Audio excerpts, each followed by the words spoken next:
Әрмен қарай бізге көптеген флешбэктарды көрсетеді. Сендер олардың барлықтарын білгеннен кейін оларды өткізуді жөн санадық.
Әрмен қарай бізге новый адмирал Гринбул Рикигоны көрсетеді. Фуджитора оған өзінің тапсырмаларын тез арада орындауын бұйырады. Нам больше не нужны 7 военачальников моря.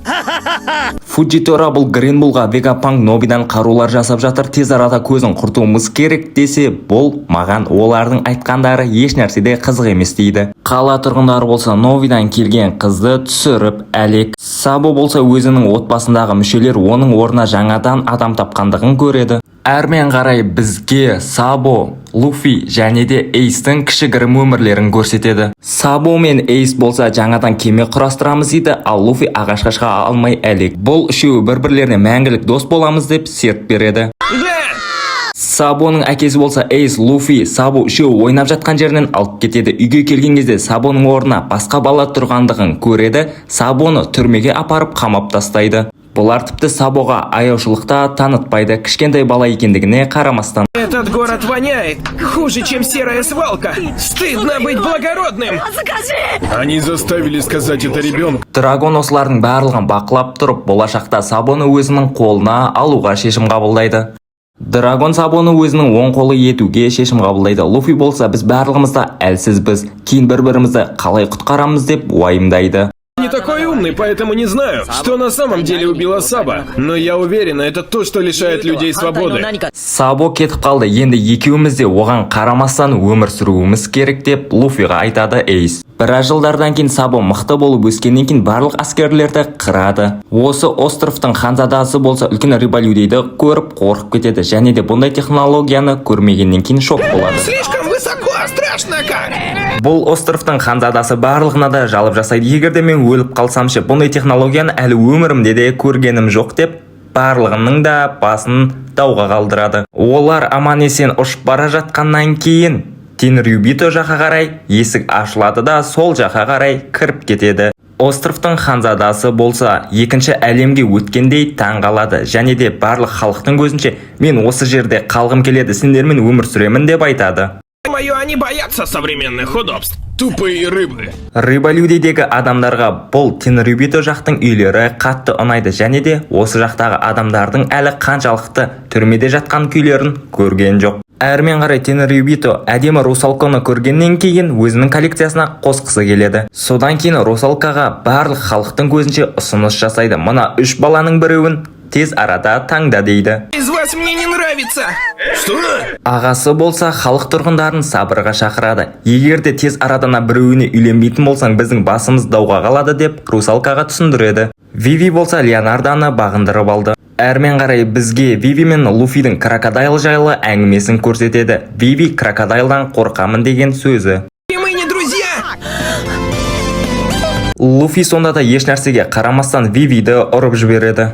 Әрмен қарай Крокодилиус пен Нами да шайқасып жатыр. Зоро да еш нәрсеге қарамастан барлық адамдарды қырып шығады. Луфи крокодайлды аямай ұрып тастайды. Не надо больше сражаться. Осы флешбэктардың барлығын бізге көрсетеді. Әрмен қарай Виви мугиваралықтарды шығарып салғаннан кейін морской дозорлар Арабастаға көмектесіп жатқандығын айтады. Мугиваралықтар аман есен жолға шығады да келесі островты бағындыруға аттанады. Әрмен қарай Русалко сөйлесіп тұрған кезде осы морской дозорный флот 13-ші командирі келіп, біз барлығымызға да Мугивара ұнайды деп айтады. Чего вы тут забыли? Виви ең басында бұл адамдармен ерігісіп тұрғаннан кейін аяғы жақсы аяқталып Мугиваралар жайлы әңгімесін бастап кетеді. Виви Намиді танитындығын айтады. Негізінен мені Мугивара Луфи құтқарып қалған. Біз Луфи екеуміз Чоппердің ұстазы Хилукқа жалынған болатынбыз. Және де біраз уақыт өткеннен кейін Хилук Чопперді танитындығын айтып, Мугивара Луфи оны өзінің командасына қосып алғандығын айтады. Я не могу допустить на своем замке флаг этого шарлатана! Әрмен қарай Луфи островты жаман адамдардан құтқарып қалады да Чопперді өзінің командасына қосуға шақырады. Присоединяйся к нам, команде пирата! Чоппер ұзақ ойланады да әйтеуір дегенде Луфидің командасына қосылады. Осы қосылуының арқасында аспанда салют атылып той-тойлайды. Әрмен қарай Бартоломео командасымен Мугивара Луфиға қатты сенетіндігін айтып, тіпті оның эмблемасында өздерінің киімдеріне жабыстырып алған. Выслан за то, что был слишком популярен. Нет смысла их атаковать, они не наши враги. Командирлер болса әр қарай өздерімен өздері тойлауға кетеді. Әрмен қарай бізге аты шулы Дофламингоны көрсетеді. Ол Мугивара Луфи, Дофламинго және әлемдік үкімет арасында үлкен соғыс болатындығын жайып салады. Барлығы да жақсы басталып келе жатқан еді. Одан кейін Тенрюбитоның залында ең мықты әлем билеушісін көрсетеді. Әзірге бұл әлемдік үкіметтің не жасыратындығын бізге толықтай ашып көрсеткен жоқ, бірақ та олардың көмекшілері 5 шалды көрсетеді. Ханзада болса 5 шалды көріп шок. Әрмен қарай Тенрюбито әйтеуір дегенде Русалканы ұстадым-ау деп қатты қуанады. Ең басында 13-ші командир сабыр сақтап тұрған еді. Одан кейін шыдай алмай ол Тенрюбитоға қарай атылады. Таныс болыңыздар, әлемдік үкіметтің өзі құрап жасаған организациясы бастықтары Роб Лучи. Бұлайша барлықтарыңызда танисыздар. Бізге әрі қарай қайтадан флешбектарды көрсетеді. Мугиваралықтардың ішінде Соги Кинг ең қатты жұмыс жасаған адам болып есептелінеді. Мугиваралықтар Лучилармен төбелесіп, ең соңында Ника Робинді құтқарады. Жить, что хочешь жить! Я хочу жить! Ника Робинді құтқармас бұрын бізге соғыстарды көрсеткен еді. Зоро өзіне жирафты алып, соңында ол жирафтың тасталқанын шығарады. Ал капитан Мугивара Луфи болса өзіне бастықтары Лучиді алып, екінші гермен оның тасталқанын шығарып тастайды. Дозорнелар болса Лучидің қалай ғана кіп-кішкентай Мугивара Луфидан ұтылғанына сене алмайды. Тенрюбито Русалканы ұстап алғаннан кейін Рибалюдидің басшысы еш нәрсеге қарамастан барлықтарыңды қырып жоямын деп оларға шабуыл жасайды. Қызықтың көкесі әлі алды. Мы сможем изменить будущее детей этого острова. Бізге тіпті соңғы 100 жылдықта да ешкім жасамаған бұның барлығын қалай түсінеміз деп телефон арқылы хабарлайды. Лучиға шабуыл басталды. Сопротивляться мне! Убей, Сайферпол! Осы сөзінен кейін Тенрюбито өзі таяқ жеп қалады. Рибалюдидің тұрғындары өздері шабуыл жасап, өздері құтқарып алады. Делаю все, чтобы помочь вашему народу. Әрі қарай бізге әлемдік үкіметтің әр 4 жыл сайын 50 адамдық құпия ұйымы бар екендігін көрсетеді. Содан кейін осы оқиғаларының бәрінен кейін ең мықты екі Йонко дәл қазіргі уақыттағы Кайдо мен Биг Мамның арасындағы әңгімелерін көрсетеді. Биг Мам Кайдоға Луфи дейтін өте мықты пираттардың бірі, оны мен ұстай алмағанда сен қалай ұстайсың деп бір жері жыртылғанша күледі Кайдоға. Лучше быть хорошим мальчиком, как в старые добрые времена. Обычный дозорныйлар Кайдодан қорыққаннан кейін Акайно қатты ашуланады да өзінің ең сенімді адамдарының бірі Кизаруды Ваноға жібереді. Самурай, да? Әрмен қарай бізге дозорныйлардың бірі Луфидің атасын көрсетеді. Гарп Луфидің наградасы 1,5 миллиард болғандығын естіп қатты күледі. Әңгіме барысында шай ішіп отқан кезде Мугивара мен Кайдо арасындағы соғыс басталып кетуі мүмкін екендігін естиді. Гарп бұлар жайлы, Кайдо Рокс Белаус жайлы есіне түсіп кетеді. Одан кейін бізге қалай Луфи Рибалюдидегі жауыз балықтардың басшысын өлтіргендігін көрсетеді. Осының барлығын жеңгеннен кейін Луфи әлемдік үкіметпен сөйлеседі және де Биг Мамның енді ең мықты Йонко емес екендігін дәлелдеп айтады. Это ж надо вступить в войну с Йонкой из-за острова Рыболюди. Бізге қайтадан Панк Хазарттағы Ло мен Луфи арасындағы келісім шарттарды көрсетеді. Олар бірігіп Кайдоның кішігірім командасында жеңген болатын. Онымен қоймай кіп-кішкентай Луфи ең мықты Шичибукайлардың бірі Дофламингоны да жеңгенін білесіздер. Королевская обезьянья! Пушка! Дофламингоны жеңді. Одан кейін Луфи тағы да командалар құрып альянс жасайды. Одан кейін бізге өткендегі Зояны көрсетеді. Луфи алып пілдің үстінде остров, яғни қала бар екендігін көреді. Әрмен қарай Луфи Мамоносскеге сөз береді, Кайдоны жеңе аламын деп оған айтады. One Piece анимесі осы уақытқа дейін бұндай мықты рисовкаларды жасамаған еді. 789 серияға дейін әрмен қарай Шанкс жайлы. Я думаю, мы скоро увидимся. Луфи. Гарп, Луфидің бағасы 1,5 миллиард белли. Маловато будет. Бізге осы уақытта ең мықты 5 жал гарасейлерді көрсетеді. Оларға Шанкс кіріп келеді. Бірақ та ол бір Йонко жайлы әңгімесін бастайды. Бірақ та бізге ол қандай Йонко, кім жайлы айтты түсіндірген жоқ. Бұл зданияның ішінде барлық күзетшілер бетперделері көрінбеу үшін сауыттарды мықтылап киіп алады. Содан соң Сабо бұл зданияның ішінен бір ақпараттарды іздеп жүрген кезде әскерге көрініп қалады.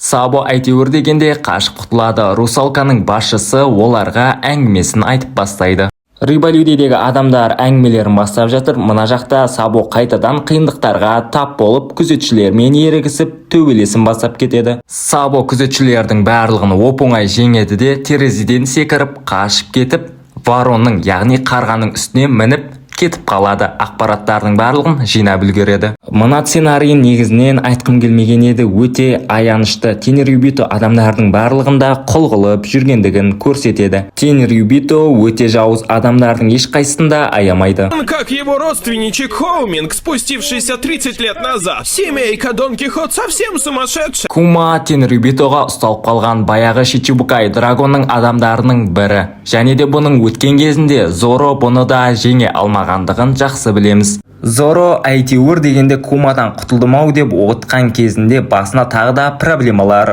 түскен болатын. Біз барлығымызда негізінен Куманы боқтаған шығармыз, себебі Мугиваралардың барлығын жоқ қылып жіберген еді.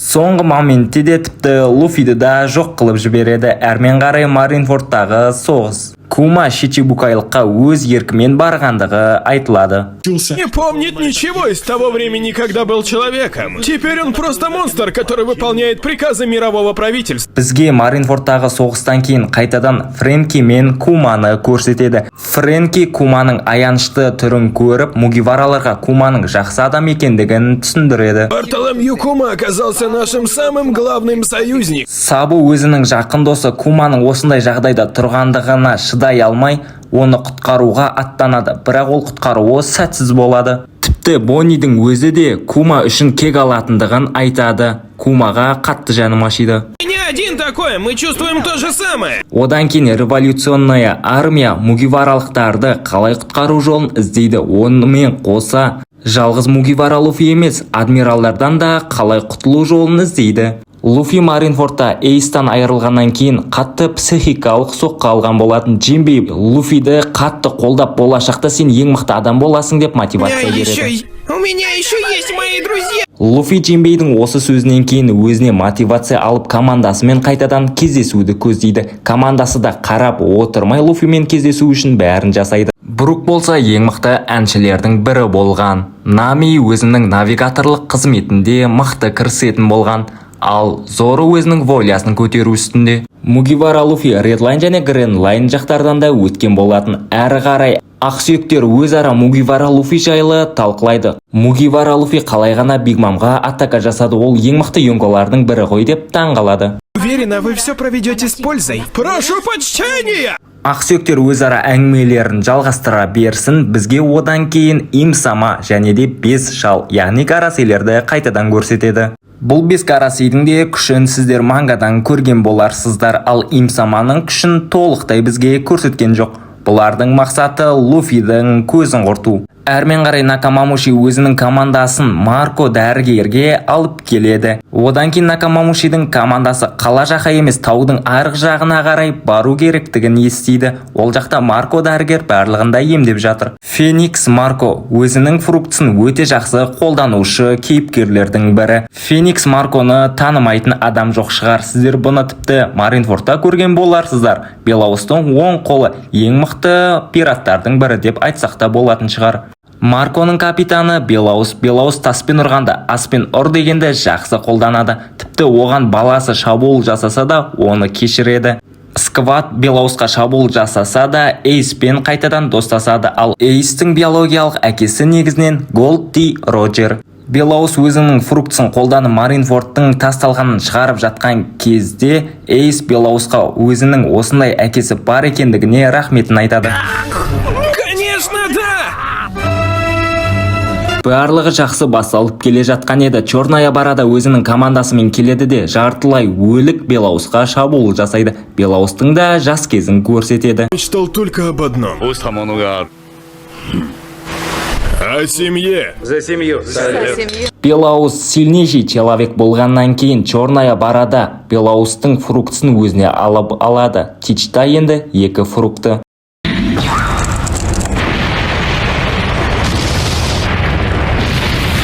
Осылайша барлығы да бітеді. Қала тұрғындары Маркоға келіп тез арада оны емдеуін сұрайды. Ал Маркоға бұл нәрсе ұнайды. Содан соң Накамамуши мен Марко баяғыдан дос екендігі белгілі болады. Ал мына ауылды әкесі яғни Белаус соққан. Бізге Белаустың жас кезінен бастап үлкен кезіне шейін көрсетеді. Марко осылайша Накамамушиға барлық шындықтарды айтады. Және де Белаус Маринфордта өлгеннен кейін Тич Белаустың командасындағы барлық адамдарды қырып салады. Және өзінің болашақта король пират болатындығын барлығына да жайып салады. Появился Шичибукай по имени Уйбал. Называет себя биологическим сыном отца. Белаустың баласы бар екен. Любимая женщина Белаус. Бірақ та Марко ол Белаустың баласы болғанымен сондай әлсіз деп айтады. Содан кейін Марко Накамамушидан Ваноға қарай мукиваралармен барасыңдар ма деп олардан сұрайды. Накамамуши сол кезде Сокрушить Кайда! И он как Кайда? Луфи такой дурак. Санджи Намиді көргеніне қатты қуанышты. Әрмен қарай олар Кайдо және Виви жайлы естиді. Ал Намиға Луфидің Виви жайлы айтқандығы ұнамайды. Әрмен қарай кішкентай ғана Мамоноске Луфидан көмек сұрайды. Менің әкем Одинді өлтірген Кайдо, сен де енді Кайдоны өлтірші деп одан көмек сұрайды. Луфи әлбетте жалғыз өзім шайқасып оны жеңемін дейді. Нами болса Кинемонның хабарласпай жатқандығына бір түрлі болып қалады. Куча сильных самураев, так туда еще и попасть нельзя. Дайте мне подумать, возможно, я найду безопасность. Осылай сөйлесіп тұрған кезде судың астынан үлкен карп шығады. Луфи тез арада осы балықтар арқылы тез арада мына құйықтан шығып кетейік дейді. Және осы құйықтан шығып та үлгереді.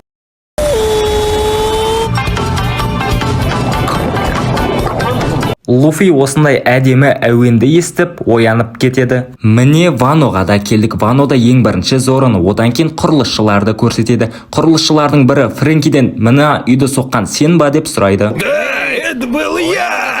Құрылысшы Фрэнкиға мына үй өте идеальный шыққандығын айтады. Мына жақта болса Усоп адамдарға қойылым көрсетуде. Қойылым барысында ол қылыштармен неше түрлі әдістерді көрсетеді. Және де өзінің қолын кесіп көрсетеді. Және де май жаққан кезде қолындағы ізі кетіп қалады. Осы істегендеріне Усоп мәз болады. Дай одну! Я тоже беру! Налетайте! Робин болса мына жақта билеп жатады. Және оған көптеген жігіттер қырыңдай бастайды. Он не купит тебя, если ты не будешь стараться.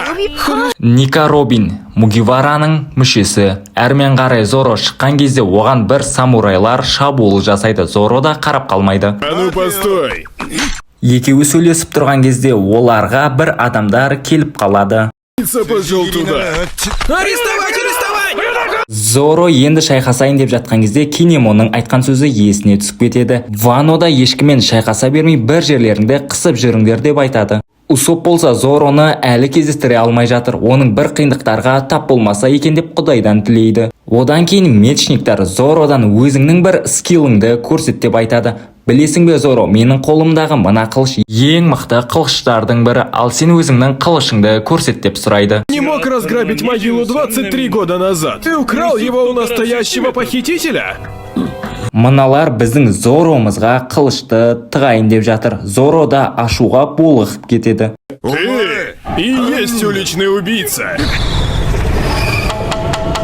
Зоро кіп-кішкентай қылышпен олардың үйлерінің тасалғанын шығарып жібереді. Өздеріне де сол керек. Луфи болса Зороны әлі табалмай жатыр. Зоро мына жақта ойбай-ау адамдардың барлығын қырып жатады. Содан кейін бір мысықты ма, жануарды ма ұшырып жібереді. Зороны қоя берші, Луфиға да шабуыл жасайды. Теперь использует катану? Ну, значит, я точно в ванну.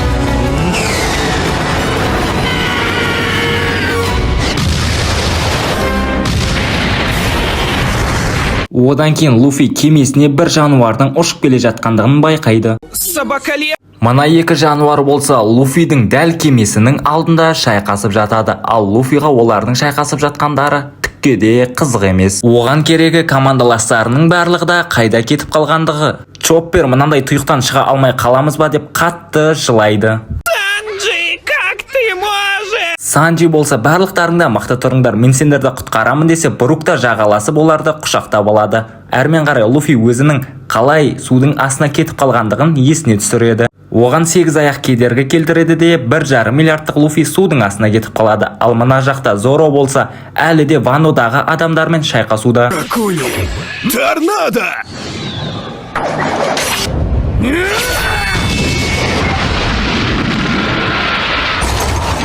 Да чего же хорошая погода? Зоро адамдардың барлығында шашып тастады. Ал мына жақта ұрлықшылар алтындарды ұрлап кетіп бара жатыр. Козуоки кланы келген кезде сендерге көресіні көрсетеміз дейді.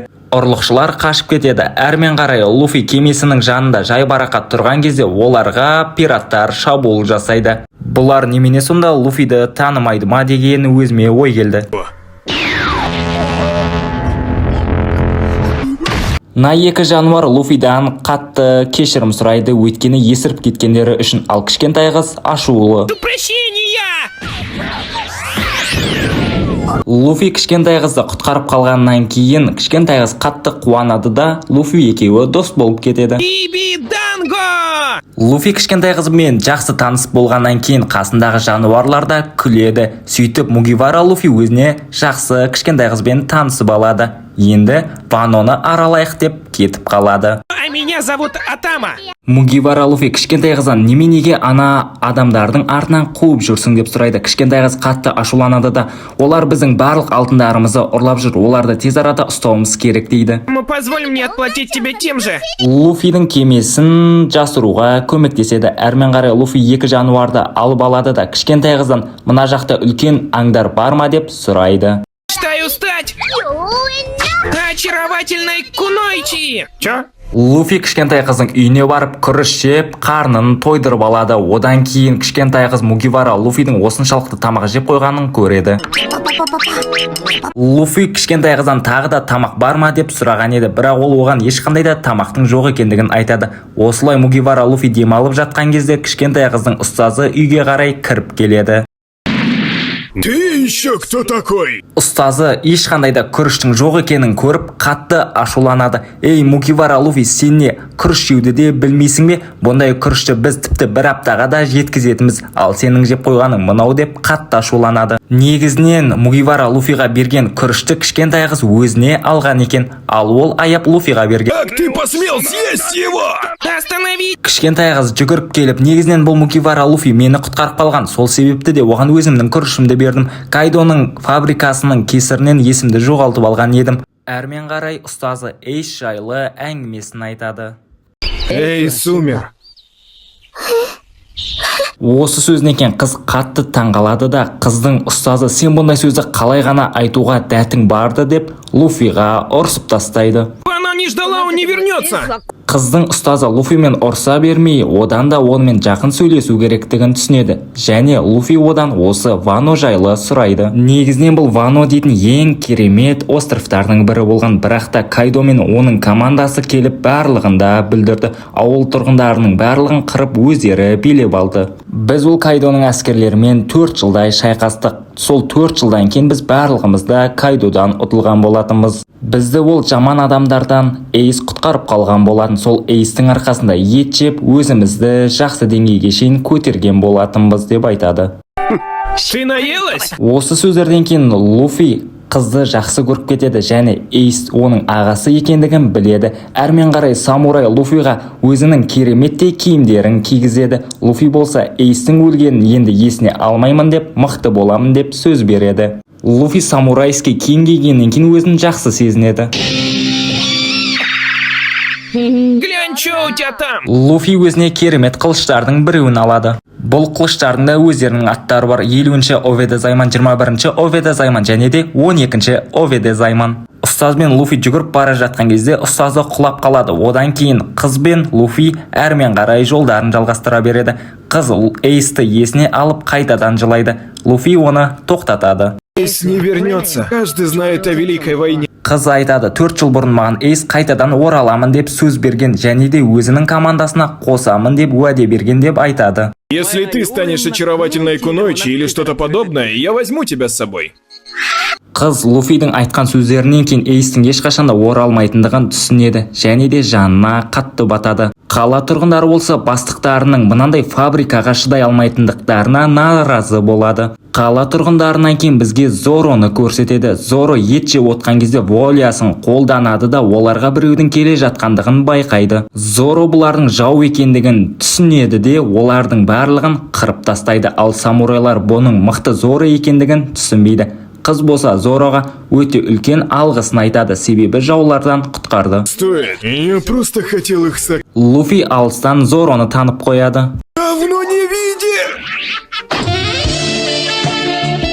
Зоро Луфидан қалған мугиваралықтарды сұрайды, ал Луфи мен оларды жоғалтып алдым дейді. Содан кейін Зоро етті шығарады. Луфи Зороға айтады, қазіргі таңда Ванодағы тағамдардың барлығы да улы деп ескертеді. Зоро Луфиға мынандай кішкентай қызды қалай ғана ұстап жүрсің, қарны ашып қалса не істейсің деп ұрсады. Базел Хоукинс, Кайдоның 4-ші командирі. Сендер мұнда ұзақ өмір сүреді екенсіңдер, 12% тез арада бұл жерден кетіңдер деп Хоукинс қылышын шығарады. Одан кейін екеуі ерегісіп жатқан кезде Зоро Луфидің қылышына көзі түседі. Эй, мне просто поддержать его. Я сказал, нет, так меч, это душа самурая, доказал. Хоукинстің адамдары қатты ашуланғаннан Луфиға шабуыл жасайды. Зоро болса аң-таң. Содан кейін екеуі Хоукинстің адамдарымен қырылысын бастап кетеді.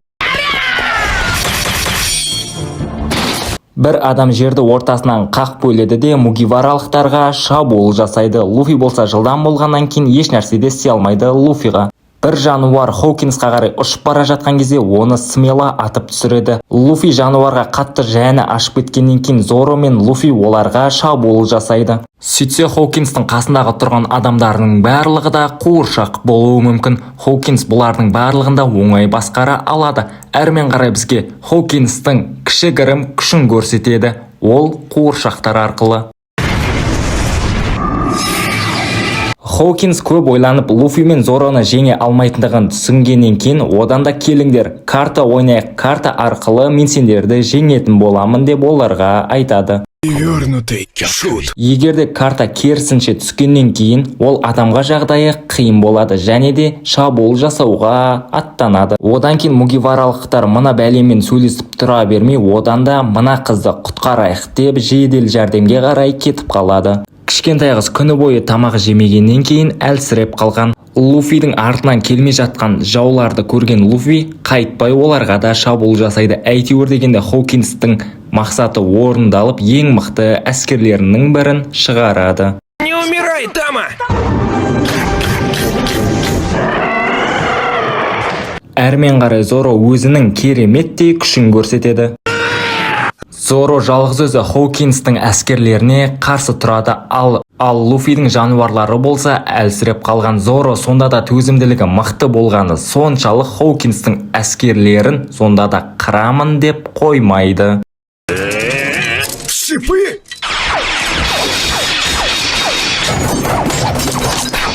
Зоро осыдан кейін қатты ашуланады. Песчаного демона! Хоукинс көп ойланады да, егерде мен картамның 99%-ын қолданатын болсам мугивараларды жіберіп аламын деп қатты қорқады. Одан кейін мугиваралықтар бір зданияға қарай жол тартады. Идите налево. Зоро осындай үлкен самурайды көріп қатты таңғалады. Бұның есімі Сору, және де бұл Хоукинсті танитындығын айтады, және де Зороны алдындары құтқарып қалған сол үшін үлкен рахметін айтады. Әрмен қарай мугиваралықтар Сорумен сөйлесіп болғаннан кейін Ратакабура дейтін ауылға қарай жол тартады. Старик, место уже занято!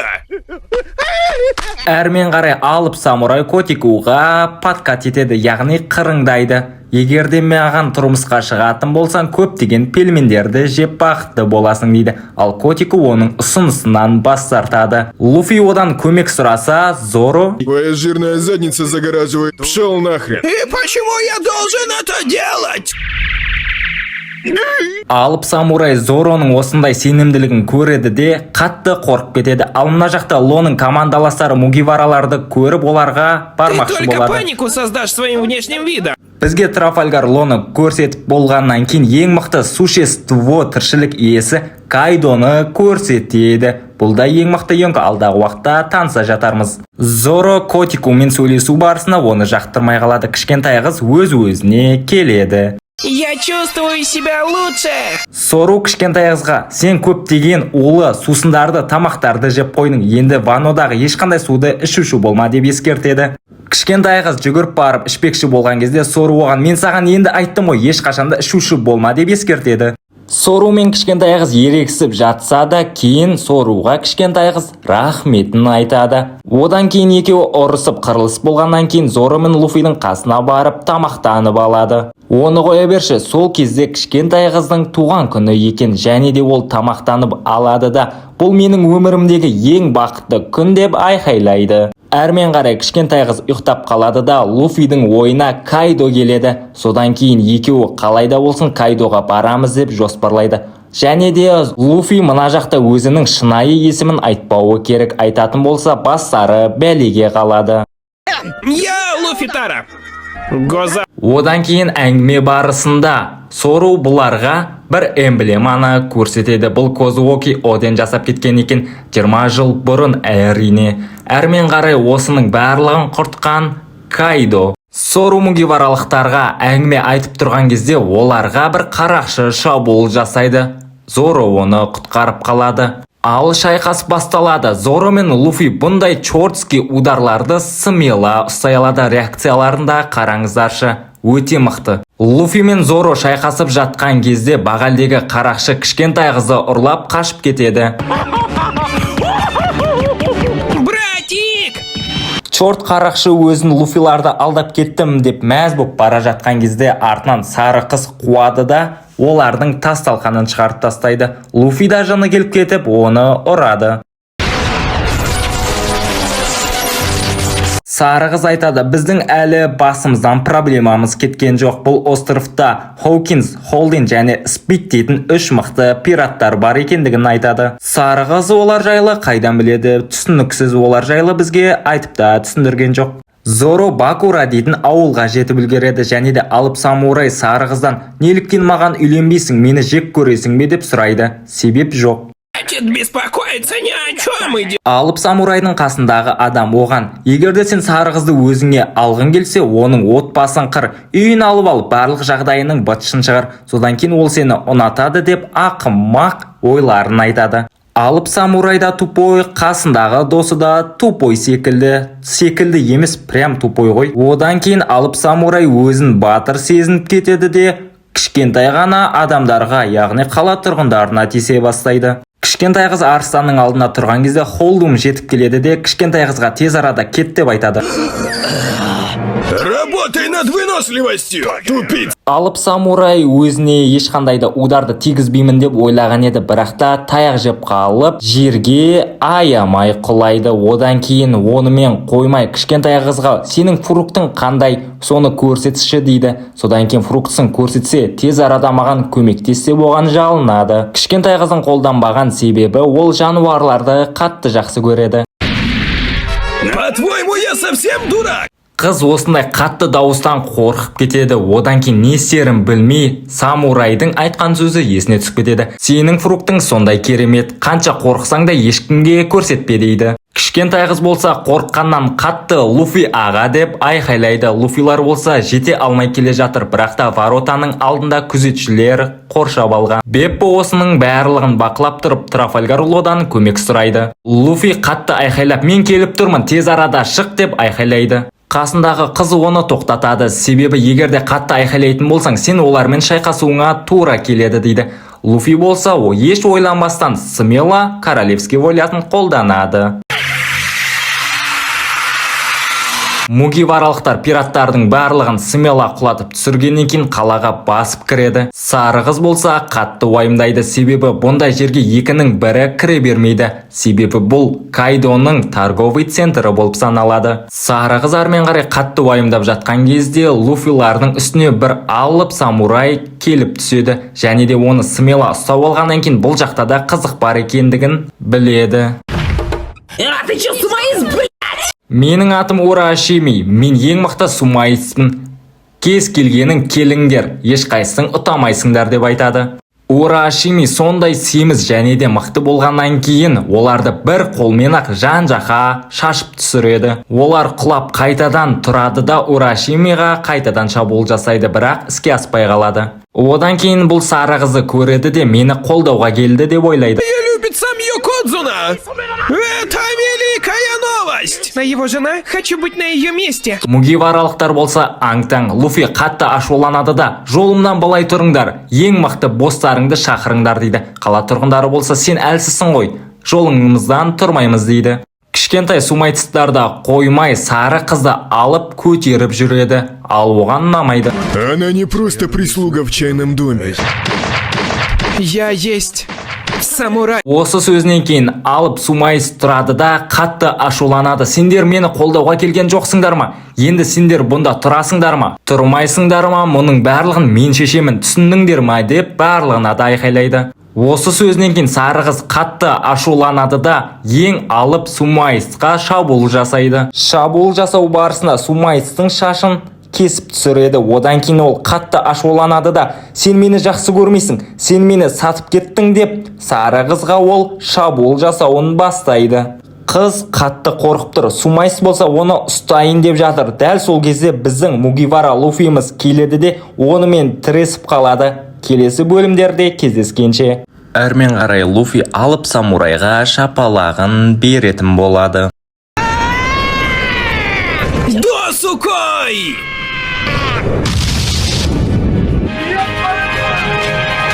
Луфи алып самурайды ұшырып жіберген екен, қызды өзінің қолына алып алады да қала тұрғындары Зоро мен Луфиді көріп қатты таңғалады. Қала тұрғындары Зоро мен Луфиді жақсы таниды. Луфидің наградасы дәл қазіргі уақытта 1,5 миллиард белли. Ло мен Беппо сөйлесіп тұрған кезде Беппо өзінің де улы сусындарды ішіп қойғандығын түсінеді. Беппоның түрін көріп Ло қатты жаны ашып кетеді. Содан кейін мугиваралықтардың Лоға көмектеспей жатқандығына іштей ашуланады. Луфи қала тұрғындарын кері шегінуге бұйырады, себебі дәл қазіргі уақытта Ваноның пираттары мен мугиваралықтар арасында соғыс басталады. Зороға шабуылдап келе жатқан пираттардың уровені 10 болса, Зороның уровені 21-ші уровень. Әрмен қарай бізге кейбір қала тұрғындарының өте кедей өмір сүретіндігін көрсетеді. Олардың да көбі уланған судан қайтыс болған. Қала тұрғындары ластанған суды ішіп жүрсе, Бакура дейтін өзенде арнайы үкіметке дәмді тағамдар мен сусындарды дайындап береді екен. Қала тұрғындары бізде осы сусындарды ішеміз деген кезде оларға күзетшілер кіргізбей қояды. Мугиваралықтар Хоукинстің адамдарын шашып тастайды. Зоро мен Луфи сол баяғыдай оп-оңай оларды алып тастайды. Әрмен қарай Луфи, сендердің бастықтарының аты кім, дереу айтыңдар дейді. Ходи! Голды-бум! Луфи қатты айғайлап бастықтарын шақырады. Әрмен қарай самурай оянады да кішкентай қызды өзіне қайтадан алып алады. Одан кейін бізге дәмді тағамдар мен сусындардың жұмағы бар есікті ашып, оның ішін көрсетеді. Верно, госпожа Спид! Осыдан кейін бізге Спид деген лақпа ешкіма осындай біреуді таныстырады. Спид іздеп жүрген кезде Луфидің алдынан Холдем пайда болады. Меня зовут Холдем. Сумайсы Луфидің алдына жібергенде осы Холдем екен және кішкентай қызы да алып келуді бұйырған. Луфи осылай аузы ашылып тұрған кезде Хоукинс және оның әскерлері Бакураға жетіп үлгереді. Ты меня правильно. Әрмен қарай Кокику Джек жайлы айтады. Ол Зояда жүрген кезде барлық адамдарды қырған болатын.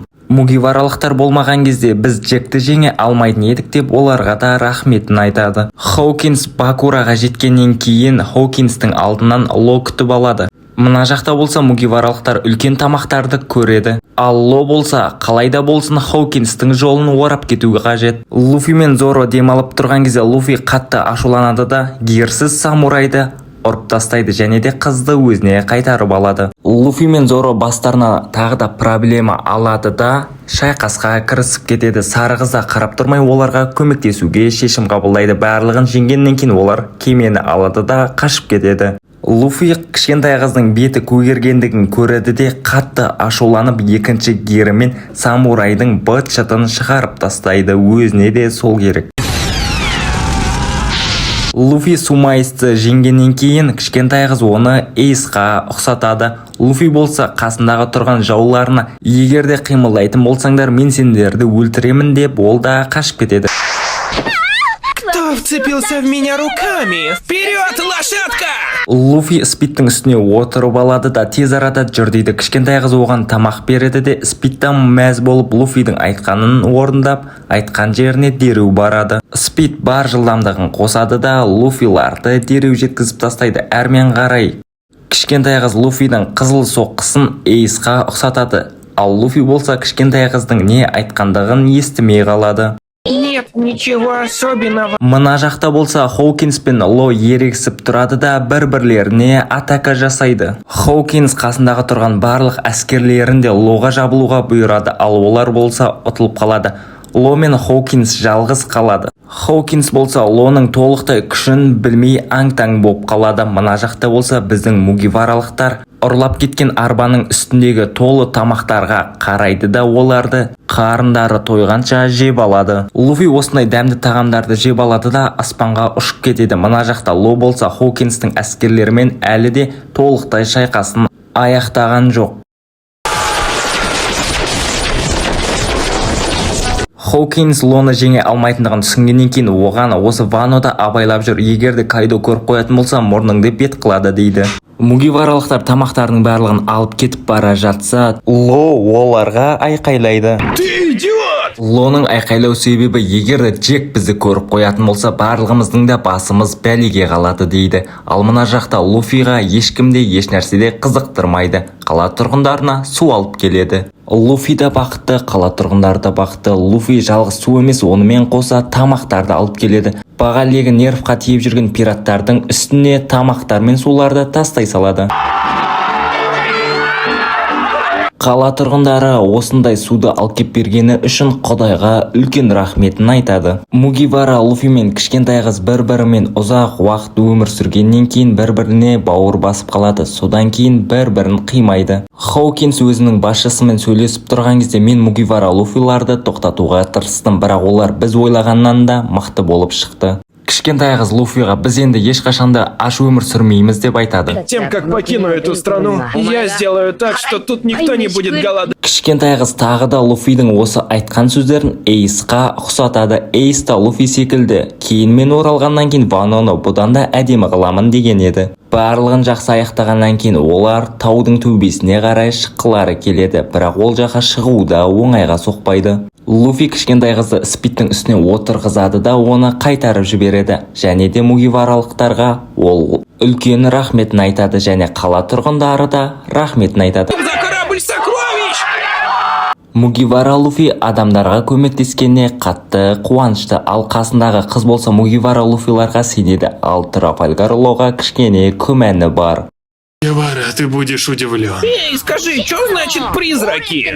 Увидишь, когда приедешь. Чувак! Сөйтсе келе жатқан кезде олардың алдынан шынымен де монстр шығады. Зоро қарап тұрмай бірден оған атака жасап, оны өлтіріп тастайды. Әрмен қарай бізге Вано островындағы кішігірім оқушылар оқитын орынды көрсетеді. Әрмен қарай мұғалім оқушылардан кайкоку деген не деп сұрайды. Оқушылар сол кезде: Это злые помыслом люди и проникают в страну. И хотят заполучить сокровища страны Вана. Это верно. Мұғалімнің аты Хорам. Ол оқушыларға ақмақтар бұрын бұндай тастарды өзгертуге тырыспақшы болған деп оған сол жердің тарихын толығымен айтып береді. Сыртынан бір адам қарап тұрады да мұғалімнің осындай түсініксіз әңгімесін естіп балақайларды уайымдайды. Какое отвратное обучение! Сплошное вранье! Балақайлар мұғалімнен тағы да оқиғалар айтып беруін сұрайды. Страна встала теперь мирной. Бір ішіп алған самурай Орачиді: сен сондай қорқақсың және де ақмақсың деп айтады. Орачи оған әңгімесін бастайды. Негізінен Оденнің әйелі де өте мықты болған. Ол 6 көлеңкені және де сенің бетіңнің быт-шытын шығарады деп оған әзілдеп қорқытады. Әзіл қошқар деген осы. В обличии призраков, чтобы убить вас, господин Аору. Ішіп алған самурай: мұның барлығы да 20 жыл бұрын болған. Өлік адамдар бізге дәл қазіргі уақытта не істей алады деп ойлайсың дейді. Мы заперли их в замке и похоронили живьем. Зоро өзіне қатты сенімді болып тигрмен шайқасып жатқан кезде ол тигрдің да келе жатқандығын көріп аң-таң боп қалады. Зороның фанаты ма немене бәле? Мугивара Луфи әрмен қарай бір могилаға қарай барады да ол жақтан Кинемонның қабірін көріп есіне түсіреді.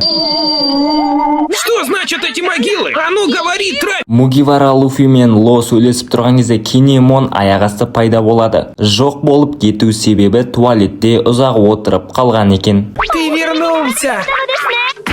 И все мое тело затрепетало. Екеуі сөйлесіп жатқан кезде сары қыз Мамоноскені іздей бастайды. Что ж здесь? На земле Вана, да, мама? Это грубость так говорить с господин... Содан кейін қалған мугиваралықтар да кездеседі. Луфи! Я так рад, что вы в порядке! Марковка болса Луфиді құшақтап алады. Мамоноскен Намиға барып жүгіреді. Ал Санджи болса Кинемонға ұзақ кешіктіргендері үшін кешірім сұрайды. Эй, милая леди! Влюблен!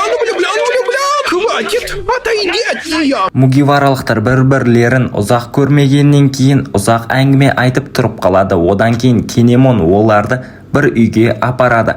Сол кезде Кинемон оларға бір әңгімесін айтып бастайды. Әр қарай өздеріңіз көріңіздер. Мы прибыли из прошлого! Что ты хочешь этим сказать? Кинемон осымен болды деп айтқан кезде Луфимен түсінбей қалдым. Қайтадан толықтырып айтшы дейді. Кинемон жарайды деп толықтай айтып береді. 20 жыл бұрын Оден деген адам өмір сүрген. Ол өте көп шайқасатын еді. Сол себепті де оны қаладан қуып жіберген болатын. Ол келмей тұрып қалада көптеген бандиттар болатын. Место было настолько безнадежным, даже семья Сёгуна опустила руки. Ол қаладағы жауыз пираттардың барлығын жеңеді және де Ашура дейтін бастықпен де шайқасады.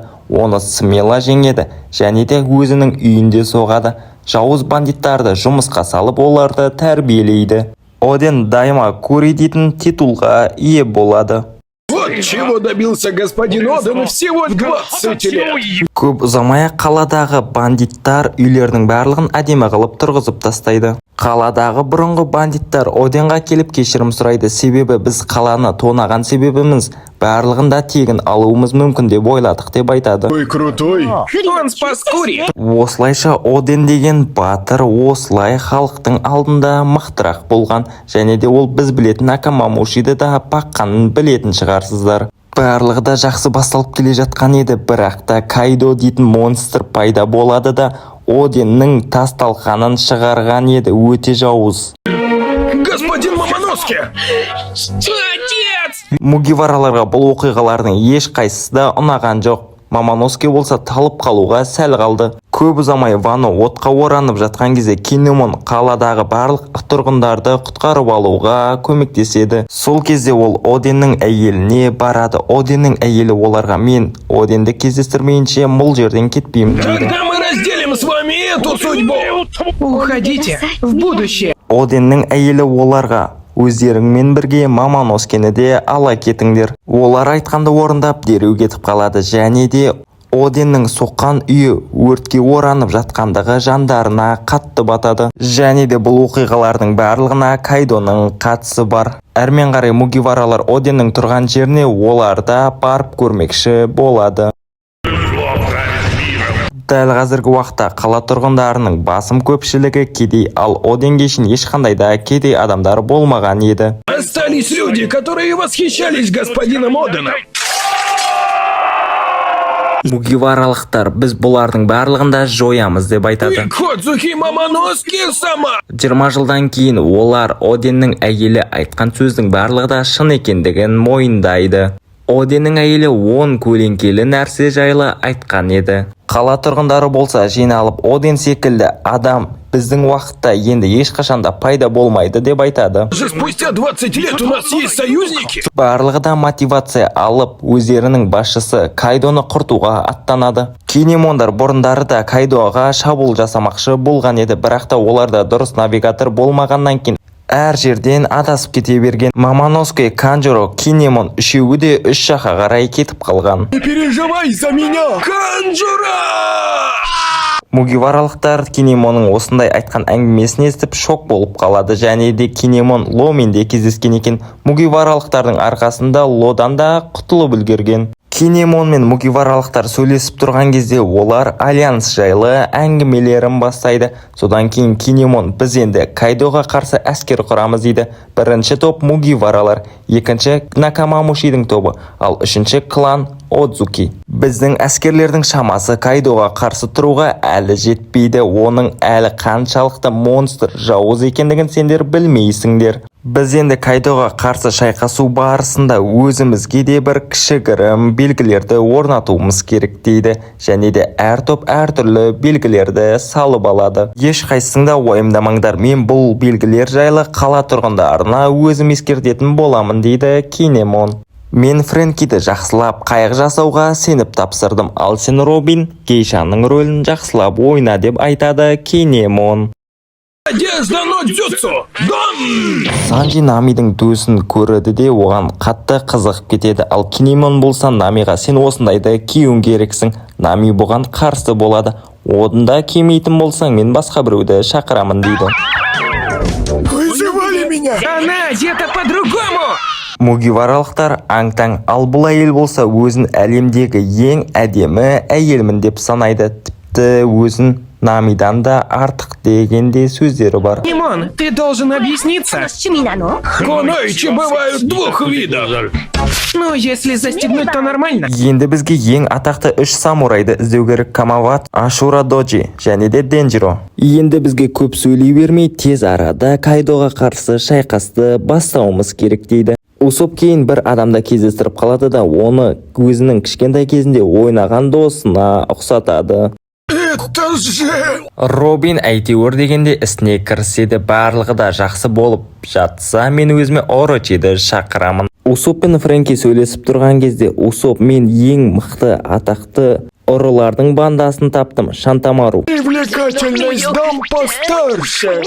Возможно, я слишком молод, чтобы это понять. Кинемон тағы да әңгіме барысына Мугивараларға Ашура Доджимен бұрын Оден шайқасқан болатын информацияны көбіне сол Ашара Доджи біледі деп айтады. Мугивара Луфи тамақтарды тастап кеткен қалаға Атаями атты бандалар шабуыл жасап тамақтарын тартып алады. Фитара дал нам. Заткнись! Қаладағы бандиттар тамақтарды тартып алып жатқан кезде Шонтен Мару бір құдайға табынып жатқан адамды көреді де: егер мен сені дәл қазір өлтірсем, не істейсің дейді. Я верю словам госпожи Аттоки. Осылай тұрған кезде оның алдынан Кайдоның адамы Джек пайда болады. Және одан Мугивара Луфи жайлы сұрайды, ал бұл нәрсе самурайға ұнамай қалады. Сөйтіп Джекқа атака жасайды. Көмекшілері Кайдоға Луфи мен Лоның Ванода жүргендігін жеткізеді. Джек та қарап тұрмай самурайға жан-жақтан шабуыл жасайды және де оны өлді деп ойлайды. Умереть от руки такой мелочи — это не то, чего я хочу. Ну заткнись. Кайдо Джектің ұтылғанын көреді де самурайдың жеңгенін көріп оны өлтірмей тірі қалдырады. Жизнь — это постоянная боль. Кайдо қатты ашуланады да драконға айналып кетеді және де қаладағы тұрғындар тағы да біткен жеріміз осы деп ойлайды. Кинемонның адамдары Кайдоның осылай жүргенін көргеніне көздері үйреніп қалған. Кинемонға болса бәрібір, ал мугиваралықтардың ішінен Ло Кайдо біздің барлығымызды да көріп қойды, енді барлығымызға да хана деп айтады. Санжиға ұнамайды. Где мне сказать, прошу? Ло барлығына да айтады, біздің барлығымызда жан-жаққа бөлінуіміз керек. Егерде Кайдо біздің осылай тұрғанымызды көрсе, маған шабуыл жасайды деп ойлап қалады. Кайдо қаладағы барлық адамдарды қырып жатқан кезде ең мықты самурайды көреді де оған көзі түсіп кетеді және артынан қуады. Забуду все былое. Ол самурайды тастайды да оның көзіне Мугивара мен Трафальгар Лоның командасы түседі. Джек болса қатты уайымдап тұр, себебі Кайдо ішіп алған. Егерде Кайдо ішіп алған болса, ол өзін басқара алмайды. Қаладағы адамдардың барлықтары да неліктен шу болып кеткендігін түсінбейді, ал Кинемон 20 жыл бұрынғы Оденнің әйелі қайтыс болған мәйітіне барады, яғни қабіріне. Хоукинс келеді де бәрін айтып береді. Вы ищете Мугивару Луфи и Трафальгара Ло? Прячутся в руинах замка Одена. Басында Кайдо Хоукинстің айтқан сөздерін елемей тұрады.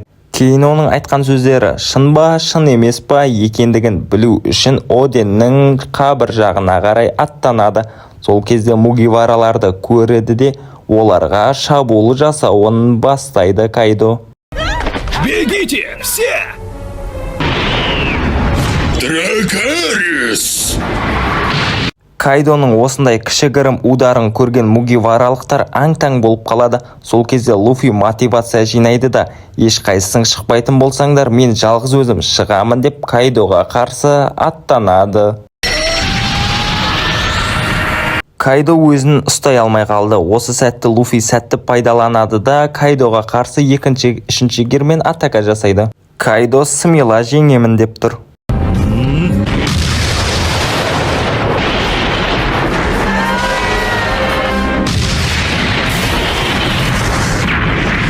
Осылайша Кайдо мен Луфидің арасындағы соғыс басталады. Луфи Кайдоны ұйықтатқаннан кейін Кинемон қалған бауырларын іздеп сағынады, яғни Мугивара Ло және өзінің командасындағы ешқандай адам жарақат алып қалмады мекен деген ойға да келеді. Кайдо қазір ұйықтап жатыр. Одан кейін Луфи мен кішкентай қыз арасындағы флешбектарды бізге қайтадан көрсетеді.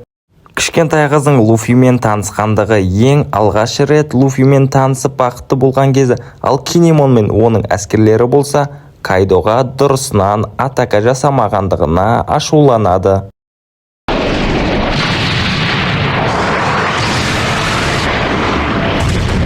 Әрмен қарай Луфи Кайдоға өзінің үшінші герімен атака жасайды. Луфидің ойынша мен Кайдоны осыншы үшінші герімен алып тастаймын деп ойлады ғой деймін бала. Луфи да қайтпай Кайдоға блок қояды.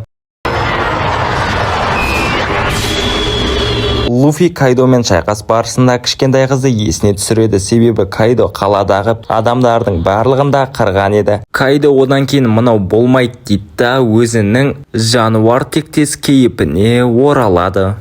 Луфи мен Кайдоның арасындағы шайқас біткен жоқ.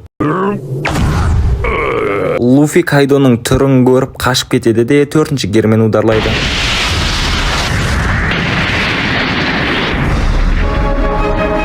Кайдоға жан-жақтан соққылар жасайды. Қала тұрғындары болса Луфидің қалай ғана Кайдомен шайқасуға болады деп таң қалып жатқан кезде Кайдо қатты ашуланады да өзінің шоқпарымен Луфиді бір удармен ақ ұшырып түсіреді. Осылайша Кайдо мен Луфидің арасындағы бірінші шайқас өз мәресіне де жетеді. Келесі бөлімдерде кездескенше.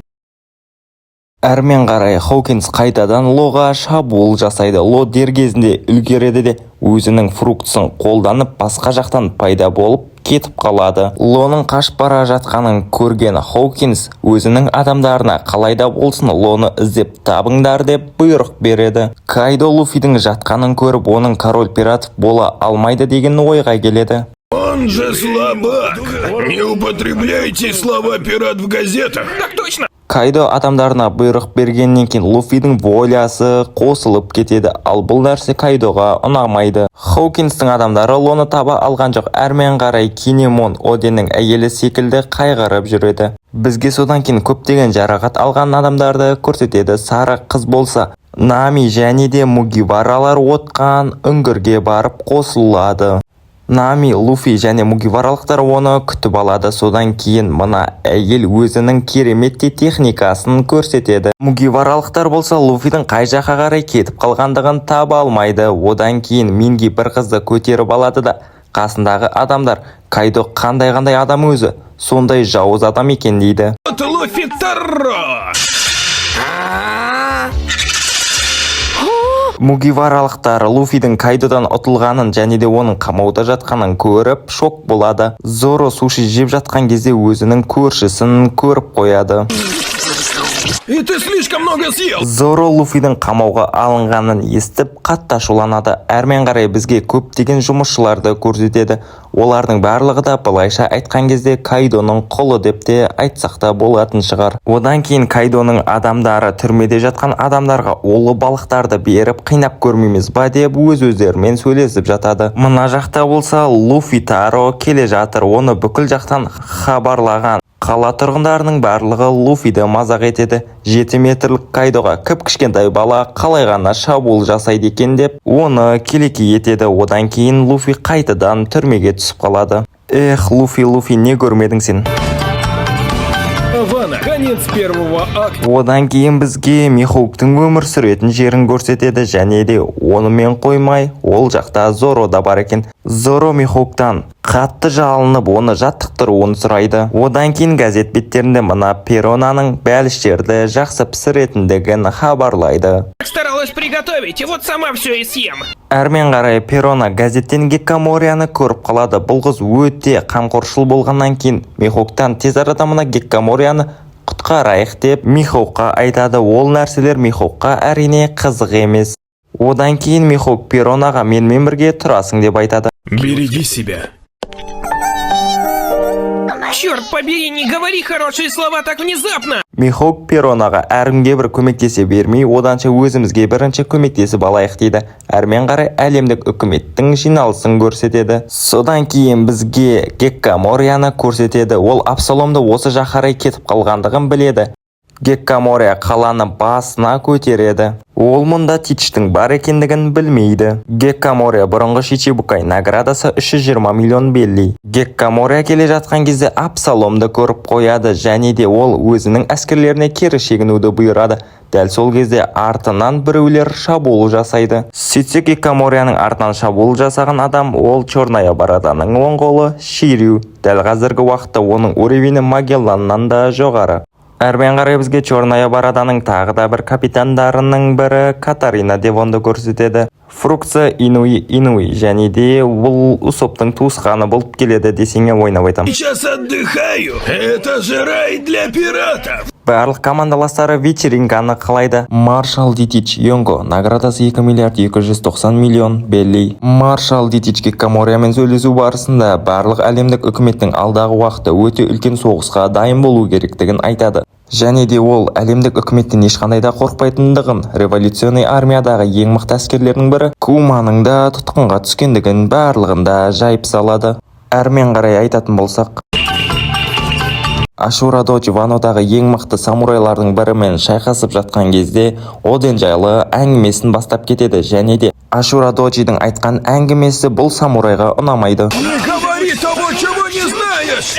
Ашура Дочи мен самурай шайқасып жатқан кезде Кинемон оларға атака жасайды, және де екеуінің шайқастарын тоқтатады. Кинемон әңгіме барысында Мамоноскені сөзге қосады, ал самурайға олардың Мамоноске жайлы және де Оден жайлы айтқан әңгімелері ұнамайды. Мугивара Луфи тұтқынға түсіп қалды, ал командаластары оны құтқарудың жолын іздестіріп жатыр. Тұтқынға түсіп қалған адамдардың барлығы да өте үлкен пельмешкалардың барлығын жоғарыға қарай тасуы қажет, ал ол тұтқындардың ішінде әлбетте біздің Мугивара Луфи бар. Әрмен қарай Ванода Санджи өзінің мейрамханасында ашқан екен. Вкусно! Я в восторге, Санджи! Санджидің тамағының дәмін тату үшін клиенттер оның асханасына жан-жақтан ағылады. Әрмен қарай болса бізге бір монстрды көрсетеді. Ол туралы көптеген аңыздарда да айтылған екен. Адамдардың барлығы да бұл монстрды іздеп табу үшін жан-жақтан газет беттеріне де шығарған болатын. Ал ол жайлы бірде-бір ақпараттарды таба алмаған.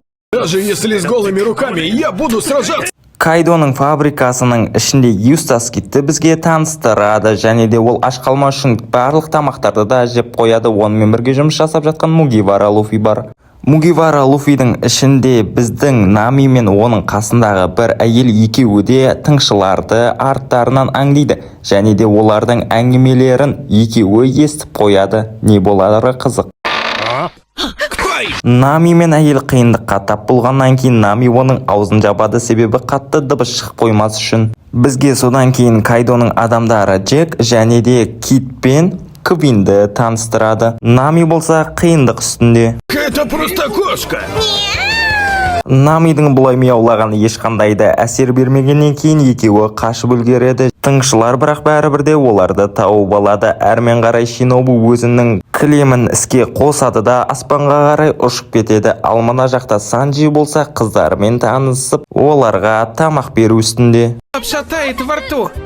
Вкусняшка! Жұмысшылар өлгенше жұмыс жасап жатыр, ал оларға беретіндері тек қана 1 грамм күріш. Юстас Кид пен Мугивара Луфи жұмыс жасап жатқан кезде Луфи қатты ашуланады да қайықтың барлығын толтырып тастайды. Какие вы медленные. Прости! Юстас Кид пен Мугивара Луфи пельмендердің барлығын тауысып тастағаннан кейін бір бигемоттағы адам келеді де қатты ашуланады. Менің пельмендерімнің барлығын кім жеп қойған десе, оларға таныстырады кім жегендерін. Әлбетте Луфи мен Юстас Кид. Адамдардың барлығы да таңғалып қалады, себебі бұндай пельмендерді ешкімде тауыспаған. Мугивара Луфи шалдың өлгендігін көреді де қатты ашуланады. Әрмен қарай бигемот Юстас Кид пен Мугивара Луфиді алып аспанға қарай ұшып бара жатқан кезде Кид пен Луфи оларды ұрып тастайды. Мугивара Луфи бигемоттың өте әлсіз екендігін түсінеді. Әрмен қарай өзінің үстіне шалды отырғызып алады. Санджи клиенттердің барлығына да тамақты әдемілеп көңілдерін көтеріп жатқан кезде самурайлар кеп қалады.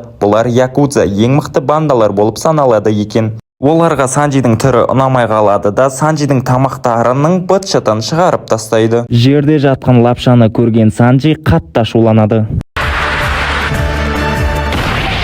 Фрэнки да құр қарап тұрмай Санджиға көмектесу үшін үшінші адамын алып алады да жерге қарай жабыстырып тастайды. Фрэнки үшінші адамды құлатқанына мәз болады, ал Санджи болса лапшасының быт-шытын шығарған адамның өзін быт-шытын шығарып тастайды. Қалған досы болса тайып тұрады. Әрмен қарай бір кішкентай қыз Усопқа қарай барады да онымен танысады. Содан кейін Усоп кішкентай қызға Санджидің лапшасын береді. Так вкусно! Кішкентай қыз мугиваралықтарға өзінің есімін таныстыра алмайды, ал Фрэнки мен Усоп болса оны түсінуге тырысып жатыр. Әрмен қарай көретін болсақ, Главный символ Земли Вана! Суперзвезда! бұл әйел өзімен Ванодағы ең әдемі әйелдердің бірімін, тіпті маған ең әдемі еркектерде сынған болады. Тіпті менің алдыма Кайдо келсе де мен оған қарамайтын едім деп мугиваралықтардың миын ашытып тастайды. Мугиваралықтарды бір кешке шақырады, оларға я дейді. Әрмен қарай түрмедегі адамдар мугиваралармен танысып жатады. Содан кейін Мугивара Луфи шалға өзінің ақшаларын береді. Использую их с умом! Спасибо! Какой забавный! Кейінірек Канжиро пайда болады да Мугиварадан тез арада кілтті табуын өтінеді, себебі түрмеден тез арада қашу үшін. Сәлден кейін өте үлкен мереке басталады, әдемі қыздарды да көрсетеді. Мугивара Луфидің алдынан мына адам пайда болады, бұны танитын шығарсыздар. Бұл Русалканы және көптеген қыздарды ұстап алған. Қысқаша айтатын болсақ, бұл адам түрменің офицері деп айтсақ та болады. Өзіне ұнамаған адамдарды және дұрыс жұмыс жасамаған адамдардың барлығында өлтіреді. Содан кейін бұл Мугивара Луфиға барып тиіседі. Же поделишься. Завались! Дом якудза. Әрмен қарай мына ішіп алған алқаш, егерде дұрыс жұмыс жасамайтын болсаңдар, Кайдо сендерді өлтіреді деп келеке етеді. Кейінірек бізге Орочиді көрсетеді, ал ол өзінің шығатын уақытын күтіп жатыр. Кейінірек мереке болып жатқан кезде Мугиваралардың алдынан бір бандалар күтіп алады, және де олар жылап тұр, себебі Мугивара Луфилардан құтылғысы келеді. Камурасаки! А теперь по... Әрмен қарай болса бізге бір еркекті көрсетеді және де ол көптеген қыздарды сатып алады екен. Курамасаки болса сатылғысы келмейді, ал еркек оны барынша көндіруге тырысады. Я Бинго поставлю свою жизнь на... Және де бұл еркек ең алғашқы ақшасын төлеп қояды, себебі әйелдерді жанындай қатты жақсы көретіндігін айтады. Могу дождаться, когда вы заберете меня к себе. Кейінірек ол тағы да ақшасын көбейту үшін қыздар үшін өзінің магазинін да сатып жібереді екен. Не деген ақмақ. Уезжаю к родителям. Өзінің бірінші әйелі болса да қыз құмар екен. Когда получу... Буду самым счастливым человеком! Я мечтаю о жизни с тобой каждую ночь. Камурасаки! Үлкен үй сатып алып, бағалдегі өзінің сатып алған әйелімен бірге тұрамын деп армандайды. И говорят всякую чушь. Давал мне деньги, да? Я все потратила. Спасибо. Бұл адамға бір жағынан жәніңді ашиды екен, не күлерін, не жыларын білмей қалды ғой. Осымен армандаған нәрселерінің барлығы да күл талқаны шықты. Бросил все ради тебя. Одан кейін мыналар қарт адамды ұрып тастайды. Сөйтіп, қатты ударларға шыдай алмай өзім-ақ кетемін деп бұл жерден тайып тұрады. Содан кейін бізге тағы да әдемі әйелді көрсетеді. Және де мына екі адам да қыздарды қатты жақсы көреді екен. Қыздар үшін барлық байлығын үйлерінде сатып жіберген. Для меня мужчины, что собаки, приносящие деньги, иначе вы бесполезны. Мына жақта болса Зоро суши үшін ойын ойнайды және де өзіне керек ақшадан 10 есе көп табады. Тут больше, чем я заплатил, господин. Зоро қоймай тағы да ойын ойнауға кіріседі. Әрмен қарай Намимен қасындағы әйел болса Ваноға қарай ұшып келе жатыр. Содан кейін Марковка қарулары бар жаққа қарай соларды шақырады. Кейінірек Фрэнки бір ұстаға қарай барған кезде бір затты сұрайды, ал ол нәрсе Фрэнки келгенге дейін сатылып кеткен екен. Содан кейін шал қатты ашуланады да Фрэнки екеуі төбелесіп кетеді. Содан кейін бізге сатушы 1, сатушы 2 және де сатушы 3. Сатушы 3 қыздарды сатумен айналысады екен. Фрэнкидің затын сатып жіберген адамның үйіне барса, ол басқа ауылға қарай сатып жіберген екен. Әрмен қарай Фрэнки Ванода Канжуроны кездестіріп қалады. Канжуро болса балық сатып жүр. Парень, которого я ищу, таскает с собой чертежи. Кинемон болса ақпараттарды іздеп жүрген кезде Кайдоның Кури, яғни Вано жақтағы ауыл жаққа қарай кетіп бара жатқандығын естиді. Содан кейін өз бетінше бізге тез арада қару-жарақтарды жинап соғысқа дайындалуымыз қажет дейді. Кейін қатты ашуланғаннан осылай шашырап жүре беретін болсақ, соғысқа қалай дайындаламыз деп айқайлайды. Нужна помощь Ашура Доджи. Зоро ойын ойнап жатқан кезде Зоро ұтып келе жатады. Содан кейін қарсыласы ойын бастап жатқан кезде ол кубикті ауыстырып жібереді. Воля арқылы оны біліп қояды. Драконий смерч.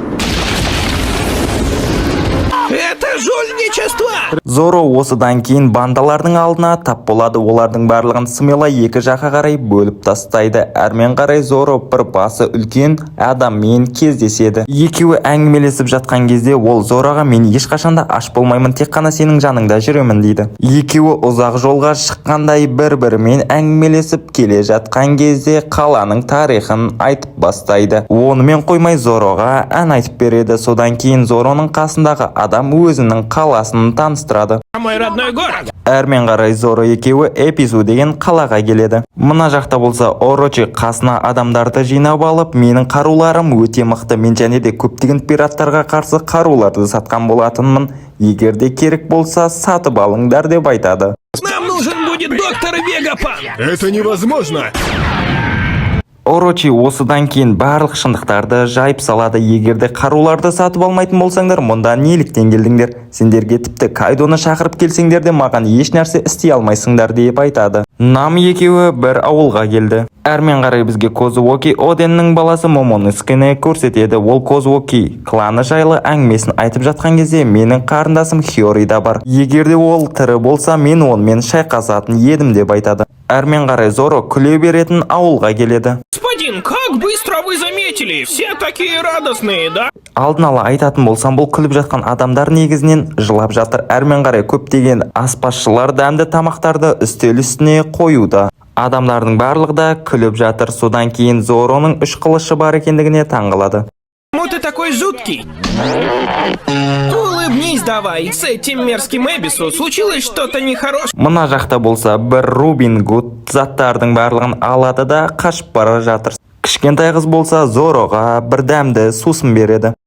Улыбнись, или же удача не постигнет тебя. Адамдардың барлығы да күліп жатыр. Өте бақытты. Зоро да кішігірім күледі. Әрмен қарай Орочи тамақтанып жатқан кезде біздің Ника Робинді байқап қояды. Камурасаки, я скучал. Кеш батқаннан кейін X-Дрейктің адамдары ауылға қарай баса көктеп кіріп, ауылдың тас-талқанын шығарады және лапшахананың да бытыштын шығарады. Давай, огня приближается! Устроим вечеринку в честь этого! Офицерлер болса қалағандарыңша ішіңдер, жеңдер, мұнда бәрі тегін деп айтады. Мына жақта болса Луфи мен Мазга сөйлесіп тұрған кезде Кид оған зат лақтырады. Әрмен қарай Юстас Кид өзінің оқиғасын айтып береді. Ол Шанкспен шайқасып жатқан кезде Шанкс оның сол қолын кесіп тастаған. Тем, кто свергнет Кайда и прославится! Нет, это буду я! Нами және де Широбу жоспар бойынша әрекет етіп жатыр. Ал біздің Ника Робин болса мерекеден жай ғана кетіп қалады. Мына жақта Брук тез арада әрекет етудің жолын қарастырып жатыр. Кайдо Биг Мамның келе жатқаны туралы хабарды естиді. Старая кошелка, пусть ее поглотит океаны. Уже готова к... Биг Мам және де оның әскерлері судағы үлкен караптармен Кайдоға қарай жол тартты. Смузи барлығында реттеп жатыр. Биг Мамның әскерлері Кайдоның орталығына қарай баса көктеп кіріп жатыр, ал Луфи болса Кайдоны қалай жеңу керек жолдарын қарастыру үстінде. Луфи болса Райзоны көргеніне қуанышты. Әрмен қарай Биг Мамның әскерлері Кайдоның орталығына қарай кіргенін Квин көріп қояды. Пробили сквозь последнюю линию и карабкаются по воде. Квин осылай айқайлаған кезде Кайдо оларға сабыр сақтау керектігін айтады. Содан кейін шабуылға Квинді жібереді. Кингтің фрикциясы Рю. Кинг Биг Мамның келе жатқан кемесін жалғыз өзі-ақ аударып тастайды. Биг Мам Кингпен шайқасайын деп жатқан кезде өзін көтере алмай судың астына қарай ақып кетеді. Динозаврлар болса Ваноға қарай кіріп жазықсыз қала тұрғындарына тиісіп жатады. Динозаврлардың ауылда жүргенін Усоп пен Фрэнки көріп қашып бара жатыр. Содан кейін екеуі не істерлерін білмей жатса, алдарынан Ло мен Санджиді көреді. Ло дереу динозаврлармен шайқасуға кетеді. Егерде динозавр Мугивараларды танып қоятын болса, біткен жерлері осы болады. Сондықтан да динозаврдың көзін құрту керек. Если меня поймают, сделаю все, чтобы выбраться. Тогда я буду защищать тебя любой ценой. Какая милая друг... Санджи қала тұрғындарына тиісіп жатқан драконды көріп нерві ойнап кетеді де өзі атака жасап тастайды. Әрмен қарай Санджи өзінің түрін жасыру үшін, яғни басқа киімдерді кию үшін 26 алтыны қолданады. Санджидің айтуынша, егерде мен бұл костюмді киіп алсам, мені ешкім танымай қалады деп ойлайды. Санджи әрмен қарай Мугивараларға өзінің 26 алты тарихын айтып береді. Это же великий момент, в который герой называет себя... Маска Собы. Просто ужасно. Дай нам тебя назвать. Динозавр Мугивараларды байқап қойғаннан кейін Санджи 26 алтыны қосып алады да динозаврға өзі бірінші шабуыл жасайды. Санджи динозаврда аямай оны жан-жақтан соққылап теуіп тастайды. Проецируя окружение на свое тело. Даже Сори воину было сложно с ним сражаться. Санджи содан кейін өзінің қолына қараса көрінбейтін қабілетті де қосалады екен. Ол өзінің кішкентай кезінен бергі арманы екендігін айтады. Это не его вина. Санджи көрінбейтін қабілеті болғаннан кейін жаман ойға да кетіп қалады. Ника Робин, Нами және басқа да қыздарды есіне түсіріп жатады. Өте ұятсыз екен Санджи. Санджи динозаврмен толықтай шайқасамын деп кірісіп кетеді. Луфи болса түрмеде менің қарным ашып жатыр деп айқайлайды, ал тамақ жеу үшін бірінші ақша төлеуін қажет. Әрмен қарай бізге біреу түннің бір уақытында Ванода құжаттарды алып жатқандығын көрсетеді. Что это ищешь? Как я могла не заметить? Камурасаки маска киіп алып новидан ойындарды құрастыра бастайды. Мына жақта Орочи әскерлерін жинап алған. Кейінірек бір адам келіп, егерде бізге бар шындықты айтпайтын болсаң, сені өлтіреміз деп айтады. Әрмен қарай Санджи Натайылы шығып кеткеннен кейін барлық күшімен динозаврға қарай атака жасайды.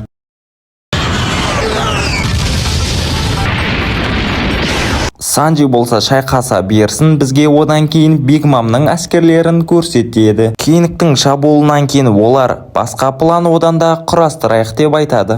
Мына жақта болса Биг Мам, егерде мен Мугивара Луфиді қолыма түсіретін болсам, өлім не болмаса өмір деп өлтіремін дейді. Адамдардың барлығы да түсінбейді. Неғып Кумарасаки билейтін болса маска тағып алады, ал бізге маска бермейді деп ойланып қалады. Кейінірек қуыршақ атака жасаған кезде Ника Робин мен Ошимоцуды шатастыра бастайды. Чоппер мен кішкентай қыз бір-бірлерімен өлім шайқасын ұйымдастырады. Чоппер одан кейін Мамоносскиге көмектесу үшін оған бамбук ағаштарын жинап алып кеп береді. Әрмен қарай Ника Робин билеу барысында Мулаточканың қалай өлгендігін көреді. Умерла, если бы не использовала технику теневого клонирования. Намилар өздерінің пландарын толықтай аяқтаған жоқ. Ника Робин болса Брукқа звондап, мені мына жақтан алып кет деп көмек сұрайды. Қасындағы адам тағы да қашпақшы болған қыздардың көзін құртады. Мына жақта болса Мулаточка ішіп алған ағайды үйіне апармақшы. Обе, моя девочка, где ты была? Ол Оричиға, мен көп кешігіп қалдым, қазір сізге ән айтып беремін деп айтады. Чоппер жаймендеп өзінің планын ұйымдастырып жатыр. Мына жақта Ника Робин Оричидің қасына барып отырады. Оричи оны қатты құшақтап алады да крокодайл жайлы сұрайды. Ника Робин қазір крокодайлды ұнатпайтынын, оны жек көретіндігін айтады. Оричи Ника Робинға, егерде көмек қажет болса, мен саған барынша көмектесе аламын деп айтады. Посоревноваться, чтобы стать моей главной женой? Вы такой грубый. Ниндзялар болса қалайда болсын мына Оричидан құтылу жолын іздестіріп жатыр. Мына ішіп алған адам қасындағыларға, егерде менің балаларыма біреу тиісетін болса, мен олардың барлығының да көзін құртамын деп айтады. Оричида қарап тұрмай өзінің әңгімесін қасындағыларға айтып бастап жатады. Он все еще боится слов Козуки Одена. Были уничтожены 20 лет. Чоппер өзінің тапсырмасын орындап жүрген кезде ұйықтап жатқан Биг Мамды көріп қояды, және де Чоппердің арты жеңіл екен Биг Мамның өзінің қаяқта және де кім екендігін ұмытып қалған. Меня зовут Олин. Красивое имя. Ты нам назвал другое, и я не хочу, чтобы она что-то вспомнила. Чоппер Биг Мамға көмектесемін деп айтады. Сендер Кинемон дейтін адамды танитын шығарсыңдар. Ол сондай алаяқ және жауыз адам. Бұрын ол менің әскерлерімді қырып тастаған, және де оның қасында жасыл түсті адам бар еді. Менің әскерлерімнің түгінде қалдырған жоқ. Енді кегімді қалайда болсын қайтарамын дейді. Біз оларды қалайда жеңеміз дейді. Он перестанет верить в эти дурацкие сказки. Барлығы да тып-тыныш әңгімесін тыңдап отқан еді. Содан кейін күлген дауысты естиді. Оричи қатты ашуланады да ол адамды тауып алып өлтірмекші болады. Ничтожество! Одан кейін Оричиға шапалағын береді. Оны кешіріңіз, кіп-кішкентай қыз ғой, кешіре салыңыз деп айтады. Планься! Я не стану. Мен сізден осы әрекетім үшін ешқашанда кешірім сұрамаймын. Егерде өлтіргіңіз келсе, мені өлтіріңіз деп Оричи өзінің фруктысын қолданады. Мифический зоан өте сирек кездесетін фруктылардың бірі. Оричи қатты ашуланады да өзінің фруктысымен басқаларға да шабуыл жасайды. Ника Робин кішкентай қызы алып қашып бара жатқан кезде Оричидің әскерлері қыздарды ұстап алмақшы болады. Көмекке Брукта келіп қосылады. Прокляну вас! Боскешоро болса қатты ашуланады да енді алдына шыққан адамдардың барлығын да қырамын деп айтады. Оричидің адамдарының бірі Мулаточканы да ұстап алған. Привидение! Я крутой, правда? Продолжай в том же... Намилар бақылап отқан кезде бізде шайқасқа қосыламыз ба, қосылмаймыз ба деп ойланып тұрғанда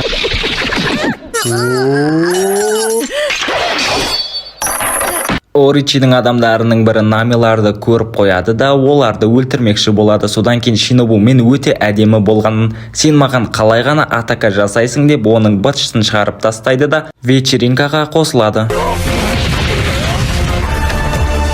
Оричи барлығына да біткен жерлерің осы. Камурасаки құлап қалды. Кёширо өлтіруге дайын.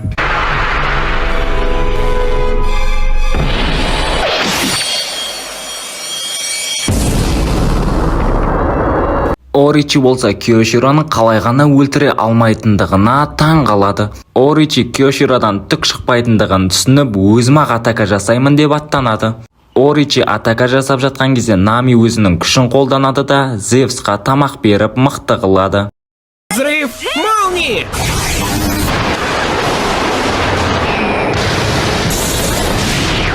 Намилар әйтеуір дегенде қашып құтылады. Енді олардың келесі мақсаты барлық мугивараларды жинау. Мына жақта болса Биг Мам жылап жатады, себебі әскерлерін таба алмай қалды. Және де мынандай ауылды мен танимын, бұрын осы жерге келгенмін. Ауылдың аты Накаборо. Кішкентай қыз Биг Мамға тамақ беремін, егер де менің бауырларымды тауып беретін болсаң дейді. Хочу еще покушать. Ты страшно! Слышала, что главный надзиратель Удона любит суп из красных бобов. Да, у них просто Әрмен қарай Оричи болса Кенжуроның атака жасағанын әлі күтіп тұр. Әрмен қарай Биоми Канжуроның заттарын көріп қояды. Нами болса мен мерекеден қатты шаршадым. Ол жақтағы еркектер немене әйелді сыйлауды да білмейді деп жатып қалады. Шинобу айтады, 20 жыл бұрын барлығында басқарған мына көк шашты Хёгуро.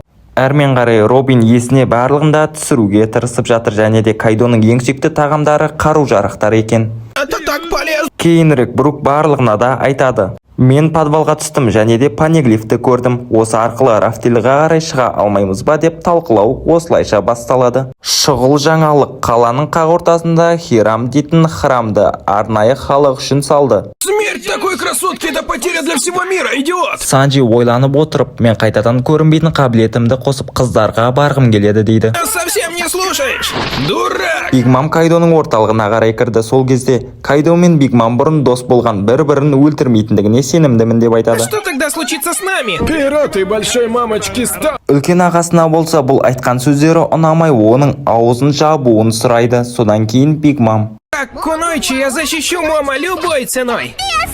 Қыздың ұстазы болса бұл нәрселердің барлығы ақмақ екендігін айтады. Сары қыз болса бізде барлығы жақсы, біз тек клан Козукиді іздестіріп жатырмыз деп айтады. В голове. Биг Мам болса еш нәрседе істегісі келмейді, тек қана тамақ жегісі келеді. Маманоске болса өзінің үйренген әдістерін көрсетіп жатыр, бұның барлығында Зородан үйренген. Сары қыз болса тез арада мугиваралардың табудың жолын қарастырып жатыр. Әрмен қарай Биг Мам қарны қатты ашып жатыр. Ол орталыққа жету үшін әлі 6 районды кесіп өтуі қажет екен. Қала Бакураға барғысы келсе, ең алдымен шахтаны кесу керек. Ал қаланың қақ ортасына барғысы келсе, ол жақта адамдар көп, бара алмайды. Ал төменгі жаққа қарай әлбетте бара алады, ол жақта Оричи ғана бар. Для нас важнее всего. Удон так далеко. Биг Мам бұл қиындықтардың барлығына да төземін деп аттанады. Луфи түрмеде жұмыс жасап жатқан кезде шалдың құлап қалғандығын көреді де оған көптеген талондарды береді тамақ алу үшін. С тех пор, как появился соломенная шляпа, я благословлен. Если ты голоден, ты не можешь работать. Шал болса Мугивараға рахметін айтады, ол басынан бастап көмектесіп келеді. Әрмен қарай Луфи жұмыс жасап жатқан кезде Киттің командасынан қашып кеткен Харшты кездестіреді. Ол Мугивара Луфиға: мен сондай керемет адамын, және де саған өзімнің көптеген әдістерімді көрсете аламын деп айтады. Приговариваешься к смерти, идиот! Вам не позволено выступать. Түрме күзетшісі болса тамақты түсіріп алған шалды аямай теуіп ұрып жатыр, ал қалғандары болса қатты қорқып жатыр. Луфи шыдай алмай өзі төбелесіп кетеді. Әрмен қарай Райзо өзінің адамдарына бір кілтті алып келуін бұйырады. Егерде кілттерді дұрыс аша алмайтын болса, басын жұлып алатындығын айтады. Былжырақтанбай тез арада бір кілтті алып келсеңші деп оған қатты айқайлайды Райзо. Цветочный сюрикен! Я заберу, но не стану отнимать у тебя жизнь. Райзо болса көмекке келе жатыр. Мугивара Луфи әлі де шайқасып жатыр. Луфи түрме күзетшісін Смела бір удармен ақ ұйықтатады. Ал қария болса қатты жылайды, себебі бұндай жақсы адамды кездестірмеген. Әрмен қарай түрменің ең басты қарауылдарының бірі Квинді көрсетеді.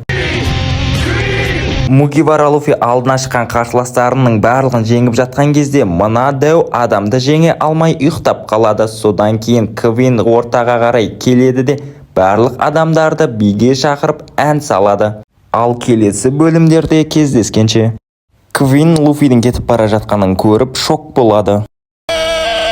Ну так догоните его, болваны! Мугивара Луфи адамдармен әлі де шайқасып жатыр. Райзо болса кілтті әлі де таба алған жоқ. Әрмен қарай түрме офицері Луфидің таныстарын ұстап алады. Мынау болса Мугивара Луфиді ұстай алмаса да мәз болады. Әрмен қарай Нами және де Робин өздері фрукты жайлы талқылайды.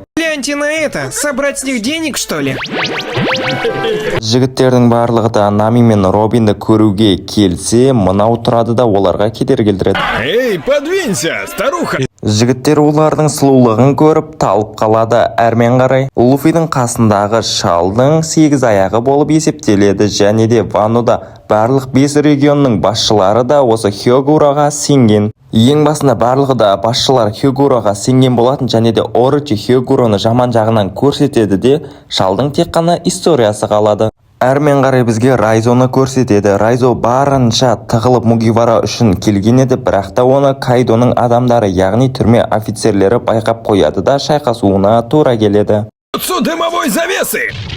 Әрмен қарай Квин іші пысып кетеді де өзінің қасындағы әскерлеріне шоу ұйымдастырады. Егер де мынаны абайлаңдар, бұған тиіп кететін болсаңдар, сендердің бастарың айналып құлайсыңдар деп ескертеді. Квиннің настроениясы жақсы болды ма, барлық пираттарды, яғни тұтқындағы адамдарды босатады. Райзо болса Квинға айтады: сен бұлардың барлығын неғып босатып жатырсың? Кайдо көретін болса басың бәлеге қалады ғой деп ескертеді. Квиннің босатқан себебі ол Мугивара Луфиді жақсы адам деп есептеп оны бостандыққа шығарады. Әрмен қарай Мугивара Луфи Квинға: мен сені және де командаластарыңның барлығын жеңіп өзім-ақ бостандыққа шығамын деп айтады. Ал мына жақта болса бізге түрменің ішінде отқан бір адамды көрсетеді. Ол Хёгураға ұқсайды 100%. Мына жақта болса Нами, Робин өздері бастары бәлеге қалған екен. Енді шайқасуларына тура келеді. Осы кезде барлығын бақылап отырған Санджи көзге көрініп қалады. Оны Хоукинс та, яғни Кайдоның адамы да бақылап қояды. Хоукинс Санджиді 26 алтының мүшесі екендігін көріп таң қалады. Санджи Хоукинспен шайқаспай Мугивараларды алып кетуді жөн көреді. Санджи-кун, объясни-ка. Долгая история. Направляемся в город Эбис. Санджи Намилармен әңгімесін бастап кетті. Ал мына жақта біздің Мугивара Луфи түрмедегі барлық офицерлердің көзін оп-оңай құртады. Кайдо шалмен әңгіме барысында мен Кайдомен шайқасқан кезінде оны оп-оңай жеңе алатын едім деп айтады. Және де Луфи өзінің историясын, Рейлимен өткен оқиғалардың барлығын шалға айтып береді. Әрмен қарай Зоро тып-тыныш келе жатқан кезде алдынан самурайды кездестіреді. Я лишь отнес великий Жусу и туда... Зороға болса 2 қылыш ыңғайсыз. Сол себепті 3 қылышпен шайқасайық дейді. Зоро көп ұзамай бұл самураймен шайқасатындығы анық. Әрмен қарай кішкентай қыз Биг Мамға күріштер мен лапшадан жасалған тамақтарды беріп жатады. Кішкентай қыз Биг Мамның осылай қуанып жатқанын көреді де біртүрлі болып қалады. Ал Чоппер болса қатты уайымдайды. Егер де Биг Мам есіне барлық нәрсені түсіретін болса, бізді өлтіреді деп қорқады. Квин болса Мугивара Луфимен шайқасын бастап кеткен болатын. Продолжительность и количество противников – самые жесткие факторы в бою. Мугивара Луфи ең алдымен Квинмен емес, оның қасындағы көмекшілермен шайқасады. Таныс болыңыздар, Бэтмен и Газельман. Бұл Мугивара Луфилармен шайқасуға тырысады. Түрмедегі адамдар болса Мугивара Луфиға қатты қолдау көрсетеді. Ал Квин бұндай ударлардың барлығын түкке тұрғысыз деп санайды. Зоро мен Ақ самурай болса шайқасын бастап кетеді. Әрмен қарай бізге Зороның қалай шайқасып жатқандығын көрсеткеннен кейін Рюманы да көрсетеді. Рюманың историясын көрсету барысында ол дәу жануардың басын кесіп түсіргені жайлы айтылады. Ақ самурай Рюма Вано үшін ең мықты қаһармандардың бірі екендігін айтып жатқан кезде біреудің көмекке шақырғандығын естиді. Помогите! Открылся! Зоро әрмен қарай Киттің оң қолы киллерді кездестіреді. Зоро киллермен енді шайқасайын деп жатқан кезде артынан Ақ самурай кедергі келтіреді. Хитоки Рикамадзу Орочидің 6-шы адамдарының бірі, өте қауіпті адам. Киллермен Зоро шайқаспас бұрын киллер оның шашына, сырғасына қарай тисе бастайды. Содан кейін Зоро ашуланады да екеуі шайқасты бастап кетеді. Ал Зороға ыңғайсыз, себебі оның 3 қылышы болмаған. Луфи Гезельмендерді айырғаннан кейін Квинға айқайлайды: одан да дені дұрыс адамдардың біреуін маған алып кел, мен кез келгенін жеңемін деп айтады. Вперед, Бия! Луфидің қарсыласы өте мықтырақ болады деп ойлаған едік, бірақ та Луфи оны бір удармен ақ ұйықтатып түсіреді. Кинемон болса өзінің командаластарына барлық тапсырмаларды орындауын жіберген еді, ал олардың барлығы да жан-жақта. Әрмен қарай Ванода Камурасакидің өлгені туралы хабарды естиді. Жұрттың барлығы да жылап оны қайғырады. Камурасаки сама. Байқұс адамдар еш нәрсені де оңайлықпен түсінбейді екен. Әрмен қарай Орочи болса фестивальға өзіне атака жасаған адамдардың белгілерін тауып алады да оларды іздестіруге адамдарын жібереді. Дәу басты адам қасындағы қыздан мен Мугивараларды іздеп жүрмін, олар туралы айтшы дейді. Где те остальные? Наверняка рассказали им о нашем плане. Лоу болса әйелмен ерегісіп қалады, себебі барлығы да план бойынша болмағанына ашуланады. Санджи болса көптеген ударлар жеп қалған, бұның барлығы да әлбетте Намидан. Қасындағы әйел болса Трафальгар Лоға одан да басқа пландарды құруымыз қажет деп айтады. 20 лет мы ждали этого момента. Другого шанса не будет. Барлығы да не план құрамыз деп уайымдап жатқан кезде бөлмеге өте көңілді ағай келеді де Намиді өте сұлусың деп оған комплимент айтады. Ладно, может зайдете? Көңілді ағай оларға жаңадан жоспар ұсынады. Зоро болса киллерден удар жеп қалады. И воспользуюсь. Рассечение! Анигири!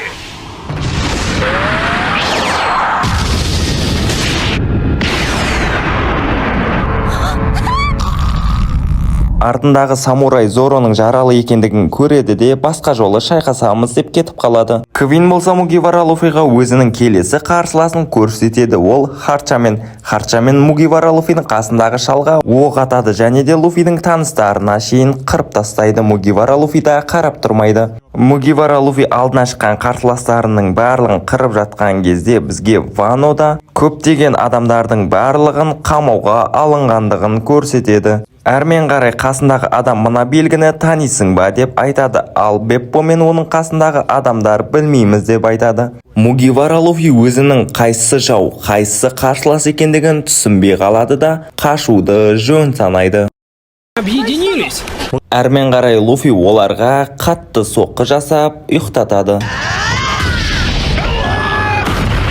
Әрмен қарай солтүстік Мазарат жақта Зороның қасындағы қыз оны қатты жақсы көреді де иығына қарай жапсады, және де иығына қарай жапса Зоро оны жек көреді, себебі иығын қатты ауыртып алған. Останься с нами.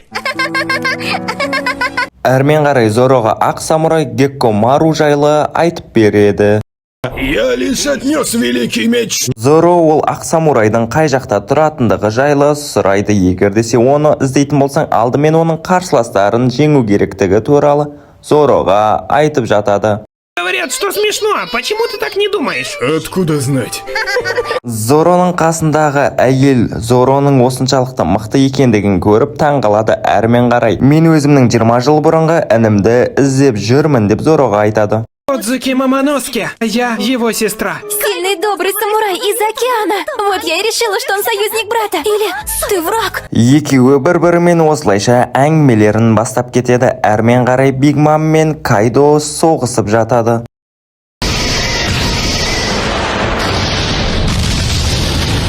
«20 жыл бұрын өте мықты самурайдың болғандығын Зороға айтады. Ты враг, который охотится за моим братом. Екеуі әңгіме барысында Зоро мына кішкентай қыздың кім екендігі жайлы сұрайды, ал қасындағы әйел болса бұл өте жақсы қыз деп оны таныстырады. 20 жыл бұрын біздің ауыл өртеніп жатқан кезде біздің қасымызға бір үлкен самурай келіп көмектеседі, және де оның баласы Мамоноски екендігін түсініп, оған көмектесуді жөн санап отыр. Хотели, чтобы родословная Козуки заканчивалась. Жесток. Бұрын мен суға қарай батып бара жатқан кезімде мені бір самурай құтқарып алған болатын. Мен әлі де оның мекен ететіндігіне, бір жерде жасырынып жүргендігіне сенемін деп айтады. Дәл қазір сол самурайды кездестіретін болсам, арманым болмас еді деп Зороға барлық оқиғаларын айтып беріп жатады. Зоро осы әңгімелерден кейін оның ойына кинемондарды елестетеді. Зоро оған ең мықты самурайлар Ашурадочи, Кавамацу Денджиро секілді самурайлардың мекен ететіндігін айтады. Луфи қайтадан орнынан тұрады да жауларымен шайқасу барысында Рейлидің баяғы жаттықтырған әдістерін есіне түсіреді. Қасындағы шал Луфиді Рюаға ұқсататындығын айтады. Мына жақта Ло болса командаластары менің сөзіме сенбейді деп ашуланады. Нобу, как она могла такое сказать? Но ты же знаешь, почему Шинобу-чан так беспокоит? Кайдо 20 жыл бұрын Ваноны жаулап алғаннан бері оларға бұл Вано елі мүлде ұнамайтындығы жайлы естиді. Пытки, да?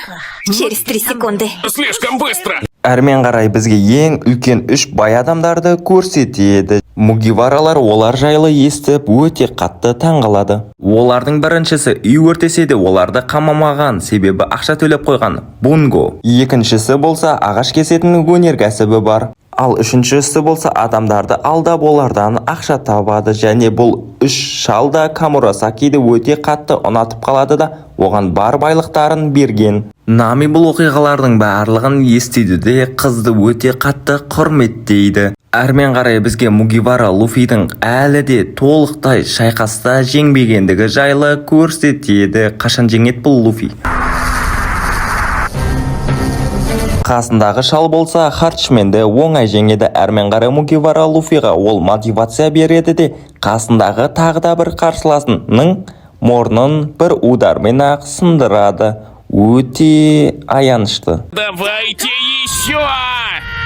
Квин болса қатты ашуланады. Әрмен қарай Бигма Мугивара Луфиға жол тартып жатады. Содан кейін бізге Санджи, Робин өздері талқылап жатқан кезде екі құсты және де жыланды көрсетеді. Бұл Хабу болып саналады. Бұл карта жайлы Мугиваралықтар енді біліп жатады. Ал Оричи бұл карта жайлы олардан бұрын біліп өзіне көптеген командаластарды жинап алған. Ал мына дәубастың түрі қасындағы қызға ұнамайды. Куча людей, которые не продержатся и недели перед великой битвой. Прошу простить меня. Өте көрікті жігіт, көрікті әйел. Осының барлығын көрген кемпір қатты қуанады.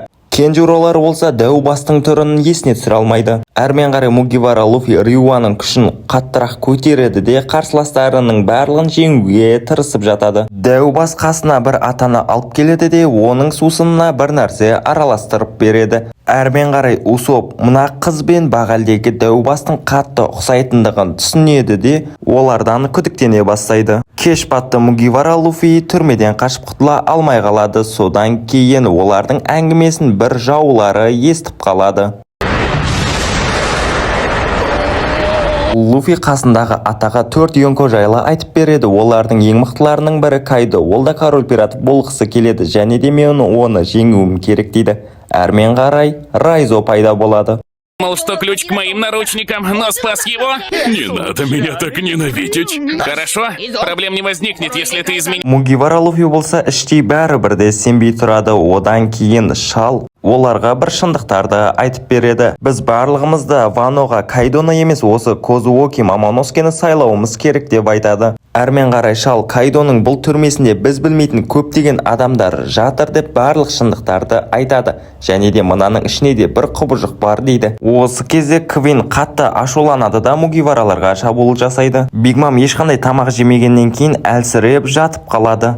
Кейінірек Наяцу үйіне біреудің тонағандығын көреді де оны ұстап алады. Ал дәубастың беті аузы көгерген. Наяцу мен дәубас бір-бірін таниды екен. Келесі күні Вано тұрғындар Ушимоцу Кодзудың ұсталғандығы жайлы хабарды естиді. Кейінірек Кошуро бір әдемі қызға шабуыл жасағандығы жайлы естиді. Ол үйге Оричи жүгіріп келеді. Оричи қатты ашуланып тұрады да мына көк шашты далбанды тез арада өлтіремін деп айқайлайды. Одан кейін көк шашты мен Оричидан ешқандай да қорықпаймын, не істесең соны істе деп Оричиға айтып тастайды. Как жаль потерять две самые яркие звезды столицы одновременно. Только тебе могла прийти такая хорошая идея. Кайдо болса әлі ешқандай да ақпараттарды ала алмай жатыр. Содан кейін Квин мен Кайдоға не айтамын, менің басымды жұлып алады ғой деп қатты қорқып жатады. Квин одан кейін түрмедегі барлық адамдарды бақылап жатады. Мугивара Луфи болса дайындалмай тамақтардың барлығын жеп алған. Одан кейін Ашура самурай өздерінің балдарын мықты қылып дайындалып шығартып жатады. Менге төбеден қарап тұрған кезде бұлардың барлығы да шынымен де соғысқа дайындалып жатқандығына таң қалады. Луфи тағы да біреудің мұрнын сындырады. Притворяешься, что не знаешь? Ну ладно. Я тут ни при чем. Ашура Дочи өзіне Новидан қарсыласты тауып алады да екеуі көп ұзамай шайқастарын бастап кетеді. Шайқас барысында олар қасындағы тұрған ауылдың барлығын өртке орап быт-шытын шығарады. Кинемонға болса Бакурада кездесеміз деп айтады. Кинемонға болса Ашура секілді мықты самурайлар қажет. Мына жақта болса Брук қызық нәрсені көріп қояды. Эй, ты неправильно понял. Брук болса қасындағы қыздан сен шынымен де Мамоносскенің әпшесісің ба деп қатты таңғалады. Қыз да оған әлбетте иә дейді. Мужчины пускают слюни, когда я сплю рядом с ними. Да, знаю же, что тебе понравилось. Брук айтады, бүгін Ванода ең атақты ұрылардың бірін өлім жазасына кеседі дейді. Танаясу! Точно, так его и зовут. Әрмен қарай Ванода шынымен де бағалдегі дәу басты өлім жазасына кесейін деп жатыр екен. Ал Оричи болса нервтан өлейін деп жатыр, тез арада өлсе екен деп тілейді. Всего лишь паразит! Же ублюдок!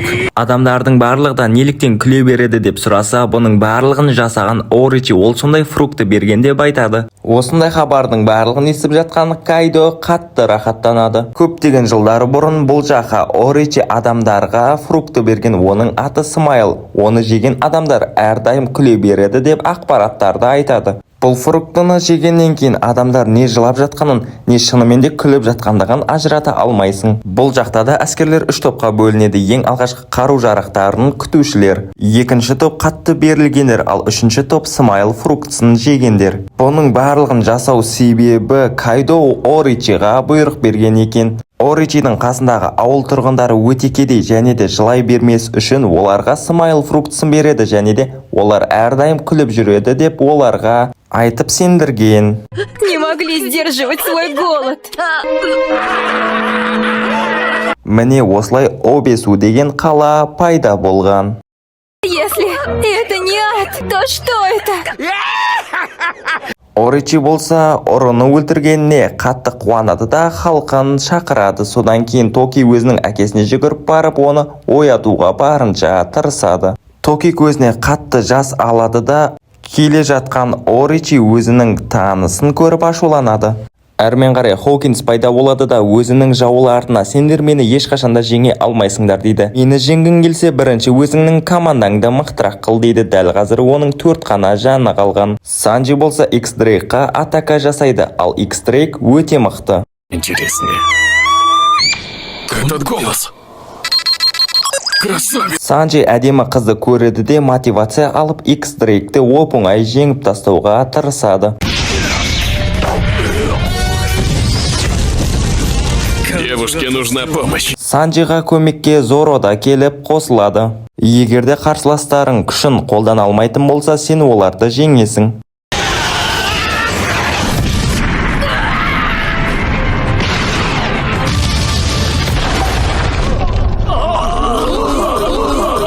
Кейінірек Коби өзінің жұмыстарымен жүрген кезде Тенрюбетоның да осы маңайда екендігін бақылап тұрады.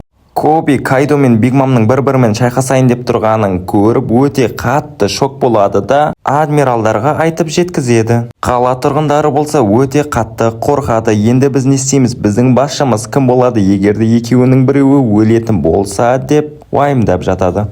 Кейінірек бізге қайтадан флешбектарды көрсетеді. Крокодайлдың орнын тартып алған маршалы Дитич, ал Крокодайлды отставкаға жібереді. Джимбейдің түрмеде жатқан кезі және де Шичибукайлардың өзара арасындағы қақтығыстары. Геккаморияны жоғардағылар өлтіргендігі, әрмен қарай Дофламингоның да өзіндік әскерлері, Мугивара, Луфи мен Лоның таныстығы осылайша басталады. Одан кейін Сенгоку Роксади Шибектің командасы жайлы адамдарға айтады. Биг Мам әлемдегі ең үлкен отбасы құрушысы болып саналады. Наградасы болса 4 миллиард 388 миллион белли. Жарайды, әрмен қарай айтатын болса Кайдо. Кайдо ең мықты тіршілік иесі болып саналады. Наградасы болса 4 миллиард 611 миллион. Эдвард Ньюгейт наградасы 5 миллиард белли. Әрмен қарай Король Пират Голди Роджер наградасы 5,5 миллиард белли. Қызық әңгіме болып жатқан кезде ішке Акайну кіріп, біз дәл қазіргі уақытта өткенді емес қазіргіні талқылаймыз дейді. Просто делился своими знаниями с молодыми солдатами. Вы не можете предвидеть будущее, если не знаете историю. Кинемонның алдынан өте үлкендер толқындар шығып тұрса да, Кинемон қорықпай, сонда да жолымызға қарай аттанамыз дейді. Кинемон 20 жыл бұрынғы оқиғаны есіне алады да барлығы көздеріне еріксіз жас береді. Ванодағы адамдар әйтеуір дегенде әскер жинайды да соғысқа қарай аттанады. Их жен и дочерей тоже. Бізге одан кейін ең мықты мечниктардың бірі Кодзуоки Оденді көрсетеді. Ол әрдайым барады да шомылуға кірісіп кетеді екен. Кодзуоки тынығып жүрген кезде мына Ванодан қалай құтыламын деп жолдарын қарастырған еді, іске аспай судың астына қайтадан кетіп қалады. Каждую ночь он привозил женщин из столицы. Келесі күні Кодзуоки Оден алдына шыққан қарсыластарының барлығын жайпап түсірген еді. Одан кейін Оден өзінің қандай мықты болатындығын айтады. Я стала великим. Ну, я не верю, что ты стал полагаться на... Осы екеуінің әңгімесін сырттан бір адам бақылап тұрады да, ол олардың соңғы әңгімесі болады. Әрмен қарай дозорнилардың кемесін аударып тастаған Эдвард Ньюгейтті бізге таныстырады. Кодзуоки Оден картаны ашқан кезде көптеген жерлерге барып аралағысы келеді. Сказала, что учеников не берем. Оставайся здесь. Марко өте әлсіз болған еді, ал Оден одан 2 есе мықты тұғын. Екеуінің арасындағы шайқас басталды. Долго ждал вас, пираты!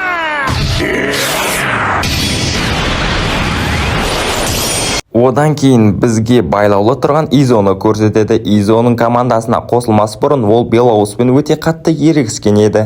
Әрмен қарай Оденді де өзінің командасына қинап қосып алады да, Оден олардың шешімін қабылдайды. Кейінірек барлығы да балық аулап жатқан кезде Оденді балық жеп қояды, ал Марко Оденнің аман есен шығатындығына сенеді де, командаластары да оны қолдайды. Бізге одан кейін Оричидің өте жас кезін көрсетеді де, ол бір кемпірмен жолығып қалады. Ты не знаешь, что случилось с твоим дедушкой. Не очень хорошо с финансами. Он говорит, что вернет. Осылайша Оричи зұлым адамдарға айналып өзінің алтындарын да сатуға кіріседі. Әрмен қарай Оден өзінің алдынан король пиратовты көреді де, оны жеңемін деген ойға келеді. Неприятие Бога.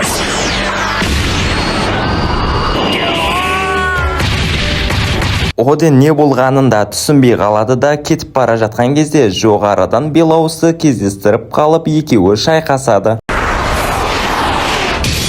Белоус пен Роджер шайқасып болғаннан кейін Роджер қатты күледі де, Оденнің өзінің командасына қосылуын сұрайды. Роджердің осындай көзқарасын көрген Оден қатты ойланып қалады да, Роджер Белоусқа жалынады.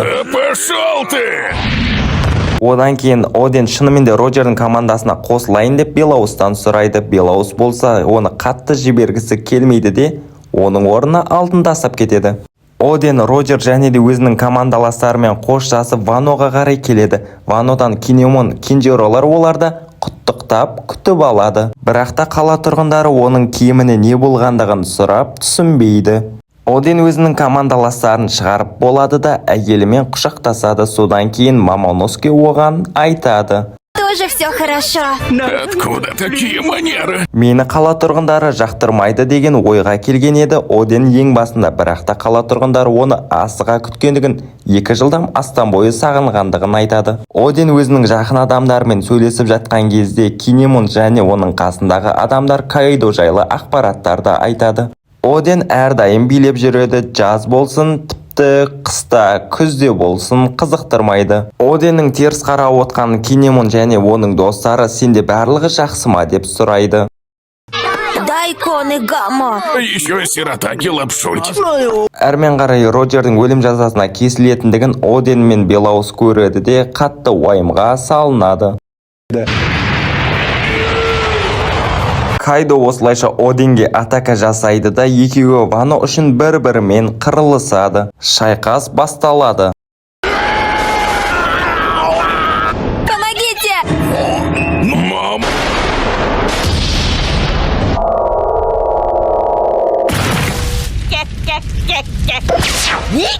Оден жерге қарай құлап түседі де өте жаралы болады, ал Кайдо болса не істерін білмей қалады. Вано болса өртке орануда. Егерде дәл сол кезде Оден болмағанда біздің барлығымыз құл боп кетер едік.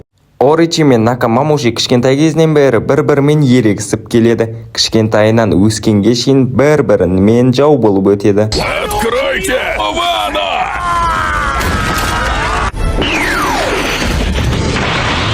Фури!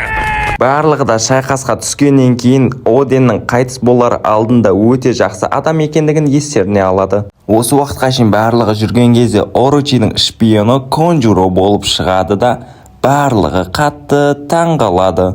Өз көздеріне өзі сенбей абдырап қалған Мугивараның жақындары енді не істер екен? Ойымызға тағы да бір сұрақ келеді. Осы уақытқа шейін Кайдоға ақпараттарды беріп отырған сонда Канжуро ма? Сатпайды деп жүрген Конджуроның өзі де Орочидің адамы болып шыққаннан кейін Орочи Мугиваралардың кемесіне барынша соққылар жасайды. Более того, среди них скрывался шпион. Кинемон оны ашуланады да басын шауып түсіреді, бірақ та ол оның клоны болып шығады. Одан кейін ең маңызды адамдар келеді.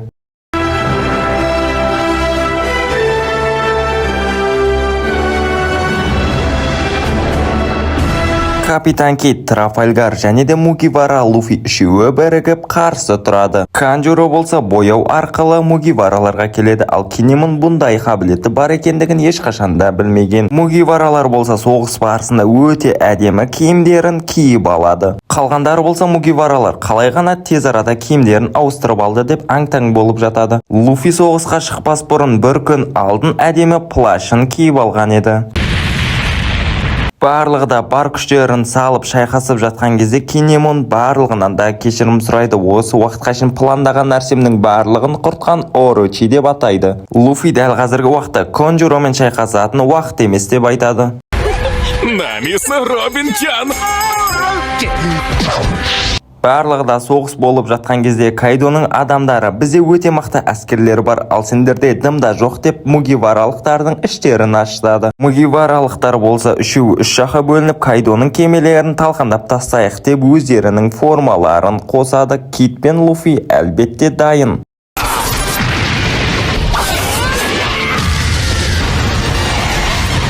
Үшеуі болса бір кемені сындырған кім екендігін айтып талқылап жатады. Кейінірек кемені көрген Кайдоның ішіндегі адамдар оның ішінде Киошура бар деп қуанады. Вы пришли за нами? Орочи сама приказал потопить 9 красных ноженок. Потопить врага, да?